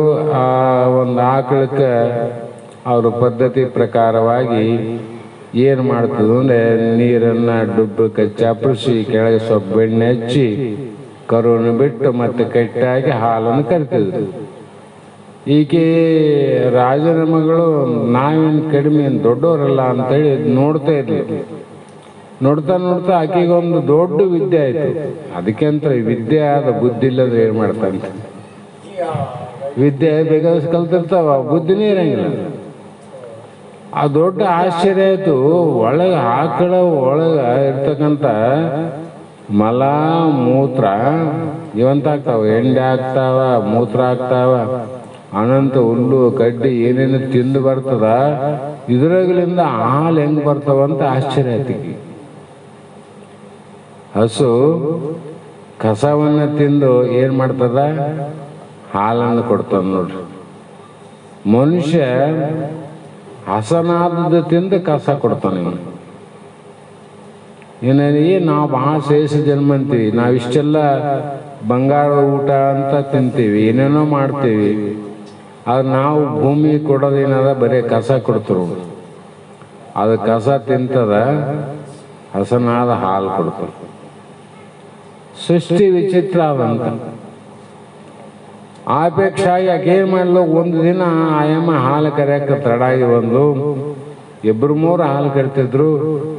ಅವಾಗ ಒಬ್ಬಕ್ಕೆ ಹೇಳಿದ್ಲು, ಇವತ್ತು ನಾನು ಹಾಲು ಹಿಡ್ತೀನಿ ಅಂತ. ಬೇಡ ಬಿಡಮ್ಮ, ನೀನು ಗೊತ್ತಿಲ್ಲ ಮತ್ತೆ. ಯಾಕಂದ್ರೆ ಇಲ್ಲಿಲ್ಲ, ನಾನು ಪ್ರಯತ್ನ ಮಾಡ್ತೀನಿ, ನೋಡಮ್ಮ ಹಾಲು ಹೆಂಗೆ ಬರ್ತಾವ, ಅದರಲ್ಲಿಂದ ಹಾಲು ಹೆಂಗೆ ಬರ್ತಾವ. ಆಯ್ತಂತ ಕೊಟ್ಟರು, ಹೋದ್ಲು. ಅವ್ರು ತನ್ನ ಕೆಲಸ ತಾವು ಮಾಡಿದ್ರು. ಈಕಿ ವಿಚಿತ್ರ ಆಯ್ತಾಕಿ. ಏನಂದ್ರೆ, ನಾನು ರಾಜನ ಮಗಳು ಕೆಳಗೆ ಯಾಕೆ ಕುಂದ್ರಬೇಕು, ಮ್ಯಾಲೆ ಕುಂತೆ ಹಾಲು ಕರಿಬೇಕಂತೆ ಡುಬ್ಬದ ಮೇಲೆ ಕುಂತ್ಲಾಕಿ. ಡುಬ್ಬದ ಮೇಲೆ ಕುಂತು ಹಾಲು ಕರಿಬೇಕಂತ ಪ್ರಯತ್ನ ಮಾಡಿದ್ರೆ ಹಾಲು ಬರ್ತಾವೇನು? ಸಾಧ್ಯನಿಲ್ಲ. ರಾಜನ ಮಗಳಿರು, ಶ್ರೀಮಂತನ ಮಗಳಿರು, ನಿನಗೆ ಆಕಳದ ಹಾಲು ಬೇಕಿದ್ರೆ ಕೆಳಗೆ ಕುಂತನೇ ಹಿಂಡಬೇಕು, ವಿನ ಮ್ಯಾಲೆ ಕುಂತ್ರೆ ಹಿಂಡಂಗಿಲ್ಲ ಆಕಳು. ಅದಕ್ಕೆ ಒಬ್ಬ ಶ್ರೋತ್ರಿಯ ಬ್ರಹ್ಮಷ್ಟ ಸದ್ಗುರುನಾಥನಲ್ಲಿ ನಾನು ಮ್ಯಾಲೆ ಕುಂತ ಕೇಳಬೇಕು, ಕೆಳಗೆ ಕುಂತು ಹೆಂಗೆ ಕೇಳದು ಅನ್ನುವಂಥ ದುರ್ಬುದ್ಧಿ ದುರಭಿಮಾನ ಇತ್ತಂದ್ರೆ ಆಕೆಗೆ ಹೆಂಗಾಯ್ತು, ನಿನಗೂ ಕೂಡ ಅದೇ ಗತಿ ಆಗ್ತದ. ಮತ್ತೆ ನರಕಲೋಕಕ್ಕೆ ಹೋಗ್ತಿದ್ದಿ. ಕೇಳ್ತಾರೆ ಬಹಳ ಮಂದಿ ಅಂತ ಅನ್ಬೋದು, ಸರಳ ಅಲ್ಲದು. ಕೇಳ್ತಾರೆ, ಒಳಗ ಅಭಿಮಾನ ಇಟ್ಕೊಂಡು ಕೇಳೋರು ಬಹಳ ಮಂದಿ ಇರ್ತಾರೆ. ನಾವು ನೋಡ್ಲೇನ, ಇಲ್ಲೇ ಶಾಂತಾಶ್ರಮದಲ್ಲಿ ಸೋಫಾ ಬುಕ್ ಮಾಡಂದ್ರೆ ನಾನು ನೀನಂತ ಮಾಡಿದ್ರು ಅವರು. ಚೇರ್ನ ಮೇಲೆ ಕುಂತು ಕೇಳೋರು ಸೋಫಾಕ್ಕೆ 2,000 ಅಂದ್ರೆ ಇರಲಿ ಅಂತೇಳಿ ಮಾಡಿಬಿಟ್ರು. ಯಾಕಂದ್ರೆ ಅವ್ರಿಗೊಂದು ಗೌರವ, ಸೋಫಾದ ಮೇಲೆ ಕುಂತು ಕೇಳ್ಬೇಕಾದ್ರೆ ಒಳಗಿರುತ್ತೆ, ಇಲ್ಲಾಂದ್ರೆ ಅದನ್ನೇ ಯಾಕೆ ಬುಕ್ ಮಾಡ್ತಾರ. ಹಾಗಾಗಿ ಇಲ್ಲಿ ಯಾವ ರೀತಿ ಬ್ರಹ್ಮವು ಸಾಮಾನ್ಯ ರೂಪದಿಂದ ಅವಿದ್ಯೆಗೆ ಸಹಾಯವಾಗಿದೆ, ಸೂರ್ಯನ ಸಾಮಾನ್ಯ ರೂಪದಿಂದ ಹುಲ್ಲು ಕಡ್ಡಿ ಬೆಳಲಿಕ್ಕೆ ಸಹಾಯ ಮಾಡೋದಿಲ್ಲ, ವಿಶೇಷ ರೂಪದಿಂದ ವಿರೋಧ ಅದರಂತೆ ಸ್ವಯಂ ಪ್ರಕಾಶವಾಗಿದೆ. ಆದ್ದರಿಂದ ಯಾವ ದೋಷವೂ ಇಲ್ಲ. ಅಲ್ಲಿಗೆ ಹೋಗಪ್ಪ ನೀನು.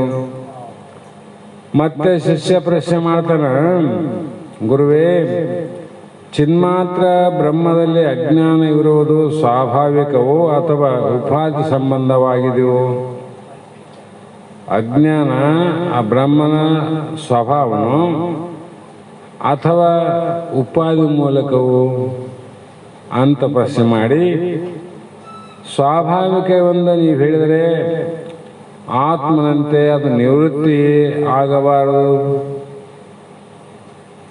ಸಾಮಾನ್ಯ ಅಂದರೆ ನಿವೃತ್ತಿ ಆಗಬಾರ್ದಲ್ಲ. ಈಗ ಸಕ್ಕರೆಯಲ್ಲಿ ಸಿಹಿ ಅದು ಹೇಗೆ ಸಾಮಾನ್ಯ ರೂಪದಿಂದ ಅದಲ್ಲ, ಅದು ಸಕ್ಕರೆಯನ್ನು ಬಿಟ್ಟು ಸಿಹಿ ಬೇರೆ ಮಾಡಕ್ಕೆ ಬರ್ತದೆ? ಬೇರೆ ಮಾಡಕ್ಕೆ ಬರಂಗಿಲ್ಲ. ಅದು ಮೂಲ ಇಲ್ದಂಗಾದಾಗ ಅವ ಕಡೆಗೆ ಆಗ್ತದೆ. ಹೌದಿಲ್ಲ? ಯಾಕಂದ್ರೆ ಸ್ವಾಭಾವಿಕ ಅದು ಉಪಾಧಿಯಿಂದ ಬಂದದ್ದಲ್ಲ. ಹಾಗಾಗಿ ಉಪಾಧಿ ಮೂಲವೆಂದು ಹೇಳಿದರೆ ಅಜ್ಞಾನಕ್ಕೆ ಅಜ್ಞಾನವೇ ಉಪಾಧಿ ಆಗಬೇಕಾಯಿತು. ಅಜ್ಞಾನವೇ ಉಪಾಧಿ ಅಂದ್ರೆ ಆ ಉಪಾಧಿಯಿಂದ ಉಪಾಧಿಯೇ ಕಾರಣ ಆಯ್ತಲ್ಲ. ಹೀಗಾದರೆ ಆತ್ಮಾಶ್ರಯ ದೋಷ ಬರ್ಬೋದು, ಮತ್ತೆ ದ್ವೈತಾಪತಿ ದೋಷ ಬರ್ತದ. ಹಾಗಾಗಿ ಅನ್ಯೋನ್ಯಾಶ್ರಯ ದೋಷ ಬರಬಹುದು. ಹೀಗೆ ಅನಂತ ರೀತಿ ಚಕ್ರಾಪತಿ ದೋಷಗಳು ಬರಬಹುದಲ್ಲ ಅಂತ ಇವನು ವಿಚಾರ ಮಾಡಿದ. ಹೆಂಗ್ ಗೊತ್ತಾಗಿದೆ ಇವನಿಗೆ? ಕೆಲವರು ಮೊದಲು ಹೇಳೇನಲ್ಲ, ದಿಟವೆಂದು ಕೆಲವೆಂದು ಖುಷಿ ಎಂದು ಅವರೆಲ್ಲನೂ ಕೇಳ್ಕೊಂಡು ಬಂದು ಇಲ್ಲಿ ಕುಂತಾನ. ಅವನ ಹೆಂಗ್ ಬಿಡ್ತಾನ ಪ್ರಶ್ನೆ ಮಾಡೋದು? ಹಾಗಾಗಿ ಗುರು ಹೇಳ್ತಾರ, ಅವಿದ್ಯೆಯು ತನಗೆ ತಾನೇ ಉಪಾಧಿಯಾಗಿರ್ಬೋದು, ಅನಾದಿ ಆಗಿರ್ಬೋದು. ಆದ್ದರಿಂದ ಆತ್ಮ ಆಶ್ರಯ ದೋಷಗಳು ಬರುವುದಿಲ್ಲ. ಅದಕ್ಕೆ ಯಾರು ಉಪಾಧಿ ಅಂದ್ರೆ ತನಗೆ ತಾನೇ ಉಪಾಧಿ ಅಂತ. ಕಪ್ಪೆ ಚಿಪ್ಪಿಗೆ ಬೆಳ್ಳಿ ಉಪಾಧಿ, ಯಾರು ಉಪಾಧಿ? ಚಿಪ್ಪೇ ಉಪಾಧಿ. ಅದಕ್ಕೆ ಚಿಪ್ಪನ್ನು ಬಿಟ್ಟು ತೋರಿದ್ದೇನೆ ಉಪಾಧಿ. ಅವ್ರಿಗೆ ಅಜ್ಞಾನಕ್ಕೆ ಉಪಾಧಿ ಅಜ್ಞಾನ, ಜ್ಞಾನ ಅಲ್ಲದು. ಹಾಗಾಗಿ ಅನಿರ್ವಚನ ಶಕ್ತಿ ಉಳ್ಳದ್ದಿರುತ್ತದೆ. ಅದಕ್ಕೆ ಭೂಷಣವೇ ಸ್ವಾಭಾವಿಕವಾಗಿರುವುದು, ನಿವೃತ್ತಿಯು ಸಂಭವಿಸುತ್ತದೆ. ಹೇಗೆಂದರೆ ಕೊಡದಲ್ಲಿ ರೂಪವು ಸ್ವಭಾವ ನೋಡ್ರಿ. ಮುಚ್ಚಳ ತಗೋರಿ, ಅದರ ರೂಪ ಅದರ ಸ್ವಭಾವನೆ. ಪ್ರಣತಿ ತಗೋರಿ, ಅದರ ರೂಪ ಅದರ ಸ್ವಭಾವನೆ. ಏನೇ ತಗೊಳ್ರಿ ಅದರ ರೂಪ ಅದರ ಸ್ವಭಾವ. ಯಾವ ಸ್ವಭಾವ? ಕೊಡದ ಸ್ವಭಾವನೆ ಅದು. ಕೊಡನು ಬಿಟ್ಟ ಅವೇನೋ ಲಕ್ಷಣ, ಕೊಡನು ಬಿಟ್ಟಿಲ್ಲ. ಅದರಂತೆ ಹೇಗೆ ನಿವೃತ್ತಿಯಾಗುತ್ತವೆಯೋ ಸ್ವಾಭಾವಿಕ ನೋಡು, ಆದ್ರೂ ಕೂಡ ನಿವೃತ್ತಿ ಆತವೋ. ನಿವೃತ್ತಿ ಯಾವಾಗ ಆತವ? ಘಟ ಒಡೆದಾಗ. ಕೊಡ ಹೊಡಿತಿಲ್ಲ, ಅವರ ರೂಪ ನಿವೃತ್ತಿ ಆದಿಲ್ಲ. ಸಾಮಾನ್ಯವೇ ಆದ್ರೂ ಕೂಡ ನಿವೃತ್ತಿ ಆದ. ಇದು ಕೂಡ ಸಾಮಾನ್ಯ ಆದ್ರೂ ಕೂಡ ಅದು ನಿವೃತ್ತಿ ಆಗ್ತದ. ಹಿಂಗೆ ತಿಳ್ಕೊಂಡು ಉಪಾಧಿ ಸ್ವಭಾವೇ ಘಟ, ಘಟದ ಸ್ವಭಾವೇ ಉಪಾಧಿ. ಬೇರೆ ಬೇರೆ ಇಲ್ಲಿ. ಹಾಗೆ ಘಟದ ಪ್ರಾಗ್ಭಾವವು ಕಪಾಲಗಳಲ್ಲಿ ಸ್ವಭಾವ ಸಿದ್ಧವಿದ್ದರೂ ಘಟೋತ್ಪತ್ತಿಯಾದ ಕೂಡಲೇ ಹೇಗೆ ನಿವೃತ್ತಿ ಆಗುತ್ತದೆಯೋ ಹಾಗೆ ಬ್ರಹ್ಮನ ಆಶ್ರಯದಲ್ಲಿ ಅಜ್ಞಾನವು ಸ್ವಭಾವವಾಗಿದ್ದರೂ ಕೂಡ ಜ್ಞಾನದಿಂದ ನಿವೃತ್ತಿ ಆಗ್ತದೆ ನೋಡು. ಜ್ಞಾನದಿಂದ ನಿವೃತ್ತಿ ಆಗ್ತದ. ಈ ಪ್ರಕಾರ ಶುದ್ಧ ಚಿನ್ಮಾತ್ರ ಬ್ರಹ್ಮದಲ್ಲಿ ಅಜ್ಞಾನವನ್ನು ಅಂಗೀಕರಿಸಬಾರದು. ಶುದ್ಧ ಚಿನ್ಮಾತ್ರ ಸ್ವಯಂ ಪ್ರಕಾಶ ಚೈತನ್ಯದಲ್ಲಿ ಅಜ್ಞಾನವನ್ನು ಅಂಗೀಕರಿಸುವುದಿಲ್ಲ. ಯಾಕ ಹೇಗೆ ನಮಗೆ ತಿಳಿಬೇಕಲ್ರಿ ಅಂದರೆ, ಸೂರ್ಯನಲ್ಲಿ ಕತ್ತಲನ್ನು ಅಂಗೀಕರಿಸಲಿಕ್ಕೆ ಬರುವುದಿಲ್ಲ. ಸೂರ್ಯನಲ್ಲಿ ಕತ್ತಲಾದಿಲ್ಲ, ಹೇಳಿದ್ರೆ ಬರ್ತದಲ್ಲ ಅಂದ್ರೆ, ಕಾಣ್ತದಲ್ಲ ಅಂದ್ರೆ, ಸೂರ್ಯನಲ್ಲಿ ಕಂಡಿಲ್ಲದು. ಸೂರ್ಯನಲ್ಲಿ ಕತ್ತಲ ಬರೆ. ಸೂರ್ಯನ ಯಾವ ಸಪ್ತ ಕುದುರೆಗಳವಲ್ಲ, ಆ ಕುದುರೆ ಕತ್ತಲನ್ನು ನೋಡಿಲ್ಲ ಅಂದಮೇಲೆ ಸೂರ್ಯನಿಗೆ ಯಾವಾಗ ಕಾಣ್ತದೆ ಕತ್ತಲು? ಬ್ಯಾಟ್ ಹಿಡ್ಕೊಂಡು ಓದ್ತೀವಿ ಮೇಲೆ ಮುಂದೆ ಬೆಳಕೆ ಕಾಣ್ತದೆ, ಕತ್ಲು ಕಾಣ್ತದೆ ನಿನಗೆ, ಹೌದಿಲ್ಲ? ಬ್ಯಾಟ್ರಿಗೆ ಕತ್ತಲು ಕಾಣೋದಕ್ಕೆ ನಿನಗೆ ಬೆಳಕು ಕಾಣ್ತದೆ. ಬ್ಯಾಟ್ರಿಗೆ ಕತ್ತಲು ಕಂಡಿತ್ತಂದ್ರೆ ನಿನಗೆ ಹೆಂಗೆ ಬೆಳಕು ಕಾಣ್ತದೆ? ಇಲ್ಲ. ಅದನ್ನ ಎಲ್ಲಿ ತೋರ್ತದ? ಸೂರ್ಯನ ಆಶ್ರಯದಲ್ಲೇ ಕತ್ತಲು ತೋರ್ತದ. ಅದಕ್ಕಾಗಿ ಕತ್ತಲು ನಿವೃತ್ತಿ ಆಗ್ತದ. ಆಸೆ ಇಲ್ಲದೆ ಕತ್ತಲಿಲ್ಲ. ಹಾಗೆ ಇಲ್ಲಿಯೂ ಕೂಡ ಅನೇಕ ವಿಚಾರದಿಂದ ಬ್ರಹ್ಮಕ್ಕೆ ಸಂಸಾರವನ್ನು ಹೇಳಬೇಕಾಗ್ತದ. ಅಂದರೆ ಮುಖಕ್ಕೂ ಕನ್ನಡಿಗೂ ಸಂಬಂಧವಾಗಲು ದರ್ಪಣ ಸಂಬಂಧಿ ಮಲಿನತ್ವವು ಪ್ರತಿಬಿಂಬದಲ್ಲಿ ತೋರುವುದೇ ಹೊರತು ಬಿಂಬವಾದ ಮುಖದಲ್ಲಿ ತೋರುವುದಿಲ್ಲ. ನೋಡು ಶಿಷ್ಯ, ನೀನು ಬಹಳ ಸಂಶಯ ಮಾಡ್ತಿದ್ದಿ, ಬ್ರಹ್ಮದಲ್ಲಿ ಅಜ್ಞಾನ ಅಂಗೀಕಾರ ಮಾಡಿದ್ರೆ ಬರ್ತದ ಅಂತಂದ್ರೆ ಬ್ರಹ್ಮಕ್ಕೆ ಸಂಸಾರವನ್ನು ಹೇಳಬೇಕಾಗ್ತದ. ಚಿನ್ಮಾತ್ರ ಇದ್ದವನಿಗೆ ಅಶುದ್ಧಾತ್ಮ ಅಂತ ಹೇಳ್ಬೇಕಾಗ್ತದೆ. ಹೇಗೆ ಅಂತ ಪ್ರಶ್ನೆ ಮಾಡಿದ್ರೆ, ಗೋಡೆಯಲ್ಲಿ ಕನ್ನಡಿಯನ್ನು ನೋಡಪ್ಪ, ಕನ್ನಡಿಯಲ್ಲಿ ನಿನ್ನ ಮುಖವನ್ನು ನೋಡಿದಾಗ ಕನ್ನಡಿಯಲ್ಲಿ ನಿನ್ನದೇ ಪ್ರತಿಬಿಂಬ, ನಿನ್ನೆ ಬಿಟ್ಟಿಲ್ಲಲ್ಲ, ಬೇರೆ ಇನ್ನೊಬ್ಬನ ನನ್ನಲ್ಲಿ. ಅದು ಹೇಗೆ ಒಬ್ಬನಿ ಇಬ್ಬರ ಆದ್ವು ಅಂದ್ರೆ ಆಪಸ್ಸೆ ಬೇರೆ, ಮುಂದೆ ವಿಚಾರ ಮಾಡೋಣ. ಈಗಂತೂ ತೋರ್ತದಲ್ಲ, ಅಲ್ಲಿ ನಿನ್ನ ಮುಖ ತುಂಬ ಚುಕ್ಕು ಚುಕ್ಕು ಚುಕ್ಕು ಕಾಣಕತ್ತ, ಚುಕ್ಕೆ ಬೆದ್ದಾವ. ನಿನಗೆ ಆಶ್ಚರ್ಯ ಆಯ್ತು, ನೀನು ಒಳ್ಳೆ ಬಹಳ ಚಂದ ಇರ್ತಕ್ಕಂಥ ಮುಖ, ಇದ್ದಕ್ಕಿದ್ದಾಗ ಏನಾಯ್ತಪ್ಪ ನನ್ನ ಮುಖಕ್ಕ ಅಂತೇಳಿ ಬಂದು ಮತ್ತೆ ಆಶ್ಚರ್ಯಪಟ್ಟ ಮಂದಿನ ಕೇಳಕ್ಕೆ ಶುರು ಮಾಡೋದು, ಏನಾಗಿದೆ ನನ್ನ ಮುಖಕ್ಕ, ಏನಾಗಿದೆ ನನ್ನ ಮುಖಕ್ಕ.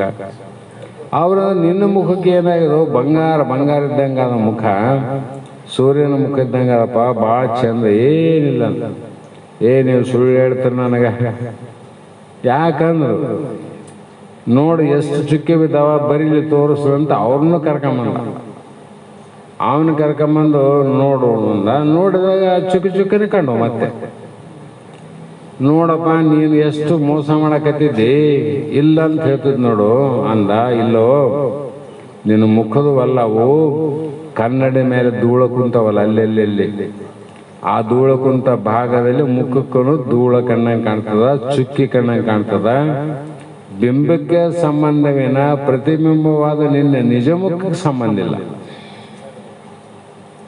ನಿಜ ಮುಖ ಸಂಬಂಧ ಆದರೆ ಅದರಂತೆ ಶುದ್ಧ ಬ್ರಹ್ಮಕ್ಕೂ ಅಜ್ಞಾನಕ್ಕೂ ಸಂಬಂಧವಾಗಲು ಅಜ್ಞಾನ ಸಂಬಂಧಿ ಸಂಸಾರವು ಪ್ರತಿಬಿಂಬವಾದ ಜೀವನದಲ್ಲಿ ತೋರುತ್ತದೆ, ನಿನಗಲ್ಲ ಅಂದ್ರು. ಎಲ್ಲಿ? ಅಜ್ಞಾನ ಸಂಬಂಧಿ ಜೀವ, ಜ್ಞಾನ ಸಂಬಂಧಿ ಈಶ್ವರ. ಜ್ಞಾನ ಸಂಬಂಧ ಈಶ್ವರ, ಅಜ್ಞಾನ ಸಂಬಂಧಿ ಜೀವ. ಇವನಿಗೆ ಅಜ್ಞಾನದಿಂದ ಏನಾಯ್ತು ಅಂದ್ರೆ, ನಾ ಹುಟ್ಟಿದವನು, ನಾನು ಸಾಯುವವನು, ನಾನು ಸಂಸಾರಿ, ನಾ ದುಃಖಿ, ಅನಂತ ಸಂಬಂಧಗಳು ಪ್ರತಿಬಿಂಬ ಮುಖದಲ್ಲಿ ತೋರುತ್ತವೆ ವಿನಃ ನಿನ್ನಲ್ಲಿಲ್ಲ. ನಿನ್ನಲ್ಲಿ ತೋರಿದಂಥ ಜೀವ ಅಂತಕ್ಕಂಥ ಭಾವದಲ್ಲಿ ತೋರ್ತವಿನ ನಿನ್ನಲ್ಲಿಲ್ಲ. ಜೀವಭಾವ ಇವೆಲ್ಲ ಶಿವನ ಭಾವಿಲ್ಲ. ಹಾಗಾಗಿ ಬಿಂಬಭೂತ ಚಿನ್ಮಾತ್ರ ಬ್ರಹ್ಮದಲ್ಲಿ ಇಲ್ಲವೇ ಇಲ್ಲ. ನಿನ್ನ ಮುಖದಲ್ಲಿ ಇಲ್ಲವೇ ಇಲ್ಲ ಚುಕ್ಕಿ.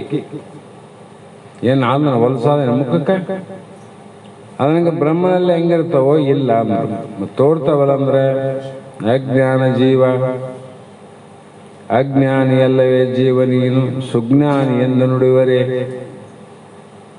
ನಿನ್ನ ಜ್ಞಾನ ಆಗಿತ್ತು ಅಂದ್ರೆ ನಿನಗೆ ಹಿಂಗೆ ಹೇಳ್ತಿದ್ದಿಲ್ಲಪ್ಪ, ನೀನು ಅಜ್ಞಾನದಲ್ಲಿ ಇದ್ದಿ, ಅದಕ್ಕೆ ನಿನಗೆ ಹೇಳಬೇಕಾಯ್ತು ಅಂತ ಕೈವಲ್ಯ ಪದ್ಧತಿಯಲ್ಲಿ ಕೂಡ ಹೇಳಿದರು ಮಹಾತ್ಮರು. ಹೀಗಾಗಿ ಆಶಯತ್ವ ವಿಷಯತ್ವ ಭಾಗಿನಿ ನಿರ್ವಿಭಾಗ ಚಿತಿರೇವ ಕೇವಲ ಒಂದು ಪ್ರಮಾಣ ಕೊಡ್ತಾರೆ. ಮಾಯ ಅಂತೇನು ಹೇಳಲ್ಲ. ಆ ಮಾಯೆಗೆ ಆಶ್ರಯ ಅಂದರೆ ಅಧಿಷ್ಠಾನ ಅಂದರೆ ಆಧಾರ ಅಂದ್ರೆ ಒಂದೇ. ಆ ಮಾಯೆಗೆ ಆಶ್ರಯ ಮತ್ತು ವಿಷಯವಾದದ್ದು ಕೇವಲ ಶುದ್ಧ ಚೈತನ್ಯವೇ ಆಗಿರುತ್ತದೆಂದು ಸಂಕ್ಷೇಪ ಶಾರೀರಕಾರರು ಹೇಳಿರುತ್ತಾರೆ. ಅಲ್ಲಿ ನೀನೇ ಕಾಣಲ್ಲ. ಕನ್ನಡೆಯಲ್ಲಿ ನೀನು ಇದ್ದರೆ ಬಿಂಬರೂಪವಾದ ನಿನ್ನ ಮುಖವೇ ಪ್ರತಿಬಿಂಬ ರೂಪವಾದ ಮುಖದಲ್ಲಿ ಕಾರಣ ಆಯ್ತು. ಅಷ್ಟೆಲ್ಲ ವಿಷಯ. ನೀನಿಲ್ಲಂದ್ರೆ ಯಾರಿಲ್ಲ. ಅದರಂತೆ ಕೇವಲ ಶುದ್ಧ ಚೈತನ್ಯವೇ. ಅದು ಹೇಗೆಂದ್ರೆ ಮಾಯಾಂತು ಪ್ರಕೃತಿ ವಿದ್ಯಾತ್ ಮಾಯೇನಂತೂ ಮಹೇಶ್ವರ ಅಂತ. ಆ ಪರಬ್ರಹ್ಮದೊಡನೆ ಕೂಡಿದ ಮಾಯೆಯು ಪ್ರಕೃತಿ ಅಂತ ತಿಳ್ತಾರೆ. ಇಲ್ಲಿ ಪರಬ್ರಹ್ಮದಲ್ಲಿ ಕೂಡಿದಾಗ ಮತ್ತು ಪತಿಯನ್ನು ಕೂಡಿದಾಗ ಹೆಂಡತಿಗೆ ಸತಿ ಅಂದ್ರಲ್ಲ, ಮಲ್ಲ ಸತಿ ಅಂದ್ರೆ ನಕ್ಕಿ. ಪತಿಯನ್ನು ಕೂಡಿದಾಗ ಸತಿ, ಮುಂದ ಉತ್ಪತ್ತಿ ಕಾರಣ ಆದಾಗ ಮಾಯೆ. ಇವೆಲ್ಲ ಬಹಳ ಕತೆ. ಗರ್ಭೀಕೆ ತಗೊಂಡಾಗ ಅದರಂತೆ ಪ್ರಕೃತಿ ಎಂದು ತಿಳಿಯತಕ್ಕದ್ದು ಹೀಗೆ ಯಾರು ಹೇಳ್ತಾರೆ? ಶ್ರುತಿ ಉಂಟು.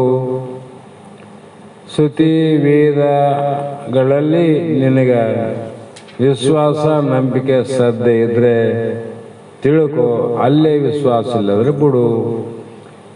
ಪರಮಾತ್ಮನಲ್ಲೇ ವಿಶ್ವಾಸ ಇಲ್ಲದವನು ನೀ ಬೇರೆ ಯಾರಲ್ಲಿ ವಿಶ್ವಾಸ ಮಾಡ್ತಿದ್ದೆ ಅಂತ ಮಹಾತ್ಮರು.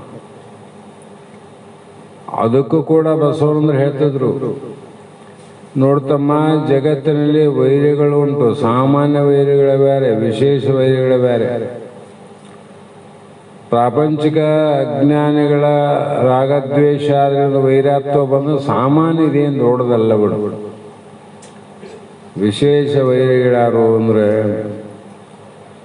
ಮಹಾತ್ಮರ ಗುರುವಾಕ್ಯವನ್ನು ವಿಶ್ವಾಸ ಮಾಡಲಾದನು. ಇವನು ಮಧ್ಯಮ ವೈರಿ.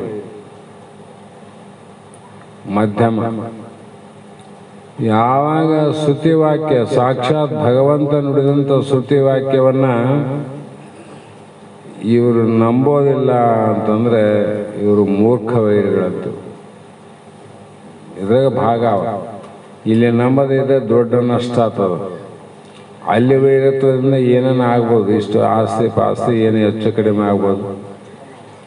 ಇಲ್ಲಿ ಭೋಗಕೋತಿದ್ದಿ 84 ಲಕ್ಷ ಜೀವರಾಶಿಗಳ ನಿನಗ ಮಾನವನಾಗಿ ಹುಟ್ಟಿ ತೊಟ್ಟಲ್ದಾಗ ಹಾಕಿತ್ತು ಚಂದ ಕಂಡ್ರದ. ಬೇರೆ 84 ಲಕ್ಷ ಜೀವರಾಶಿಗಳಲ್ಲಿ ಹೆಂಗೆ ಹುಟ್ಟಿದ್ದೆ, ಎಲ್ಲಿ ಬಿದ್ದಿದ್ದೆ, ಎಲ್ಲಿದ್ದಿದ್ದೆ, ಯಾರು ಮೈ ಒರೆಸಿದ್ರು, ಯಾರು ಮೈ ತೊಳೆದ್ರು, ಯಾವ ಜ್ಞಾನ ಇಲ್ಲದಕ್ಕೆ ತೊಟ್ಟಲಾಗ ಹಾಕ್ತಾರ, ಭಾಳ ಚಂದ ತೂಗ್ತಾರ, ಹುಟ್ಟಿದ್ರೆ ಬೇಸಾಯ್ತಂತ ನೀನು ಅನ್ಕೊಂಡಿದ್ದಿ. ಉಳಿದು ಜನ್ಮ ಯಾರು ತೊಟ್ಟಲಾಗ ಹಾಕಿ ಹೆಸರಿಟ್ರಪ್ಪ ನನಗೆ. ಹಾಗಾಗಿ ಇಲ್ಲಿ ಪ್ರಕೃತಿ ಎಂದು ತಿಳಿ ಅಂತ ಹೇಳಿದ್ರು. ಇಲ್ಲಿ ಸಮಯ ಆದ ಕಾರಣ ನಾಳೆ ದಿನ ಮಂಗಲವಾದ ನಂತರ ಇವತ್ತಿನ ವಾಕ್ಪುಷ್ಪಗಳನ್ನು ಗುರುಪಾದಕ್ಕೆ ಸಮರ್ಪಿಸಿ ನಾಳೆ ದಿನ ಮುಂದುವರಿಸೋಣ ಅನ್ನುವಂಥ ಮಾತನ್ನು ಹೇಳಿ ಈಗ ಮಂಗಲ ಪ್ರಾರಂಭ ಮಾಡ್ರಿ.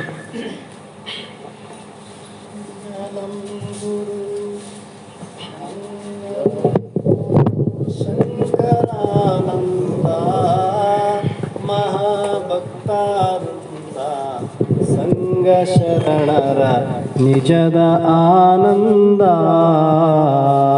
ಮಂಗಲಂ ಗುರು ಶಂಕರಾನಂದ ಮಾ ಭಕ್ತವೃಂದ ಸಂಘ ಶರಣರ ನಿಜದ ಆನಂದ. ಮಂಗಲಮಯವಾದ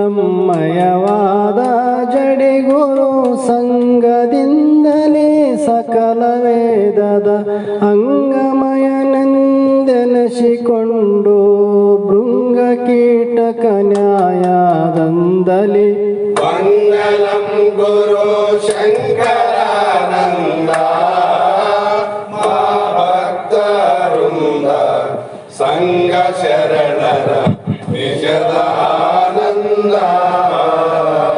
ಎಲ್ಲೋ ಜನಸಿ ಎಲ್ಲೋ ಆಶಿಸಿದಿ ಎಲ್ಲೆಲ್ಲೋ ತಿರುಗಿ ಬಲ್ಲತನದಲ್ಲಿ ಬ್ರಹ್ಮ ಬೋಧಿಸಿದಿ.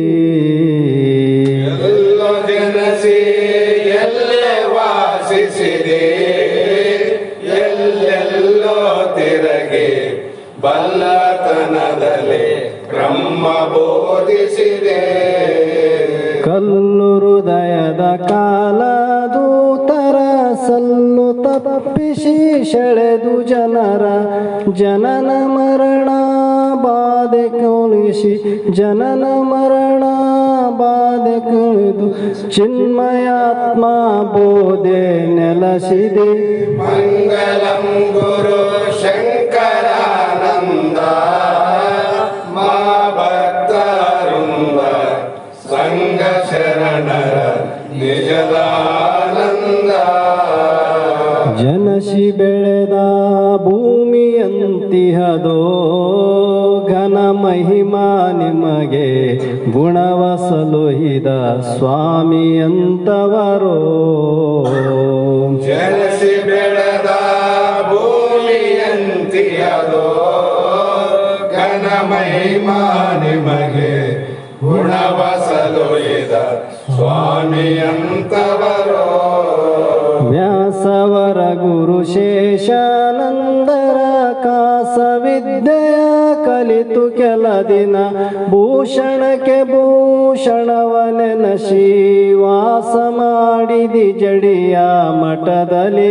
ಮಂಗಲಂ ಗುರು ಶಂಕರಾನಂದ ಮಾ ಭಕ್ತವೃಂದ ಸಂಘ ಶರಣರ ನಿಜದ ಆನಂದ.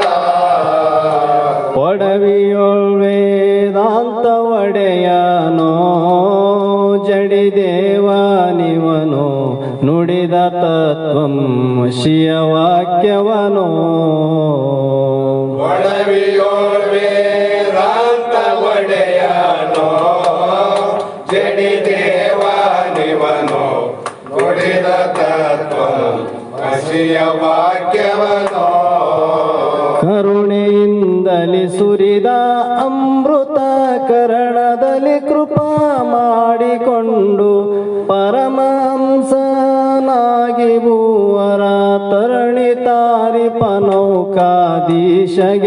ಮಂಗಲಂ ಗುರು ಶಂಕರಾನಂದ ಮಾ ಭಕ್ತವೃಂದ ಸಂಘ ಶರಣರ ನಿಜದ ಆನಂದ. ಸಂಘ ಶರಣರ ನಿಜದ ಆನಂದ. ಹರ ಓಂ ಚೈತನ್ಯಂ ಶಾಶ್ವತಂ ಶಾಂತಂ ಯೋಗಾತೀತಂ ನಿರಂಜನಂ ನಾದವಿಂದುಕಲಾವತೀತಂ ತಸ್ಮೈ ಶ್ರೀ ಗುರವೇ ನಮಃ. ಶ್ರೀಮದ್ ಜಗದ್ಗುರು ಸಿದ್ಧಾರೂಢ ಸ್ವಾಮಿ ಮಹಾರಾಜ್ ಕಿ ಜೈ. ಶ್ರೀ ಸದ್ಗುರು ಶಿವಪುತ್ರ ಸ್ವಾಮಿ ಮಹಾರಾಜ್ ಕಿ ಜೈ. ಶ್ರೀ ಸದ್ಗುರು ಬಸವಾನಂದ ಸ್ವಾಮಿ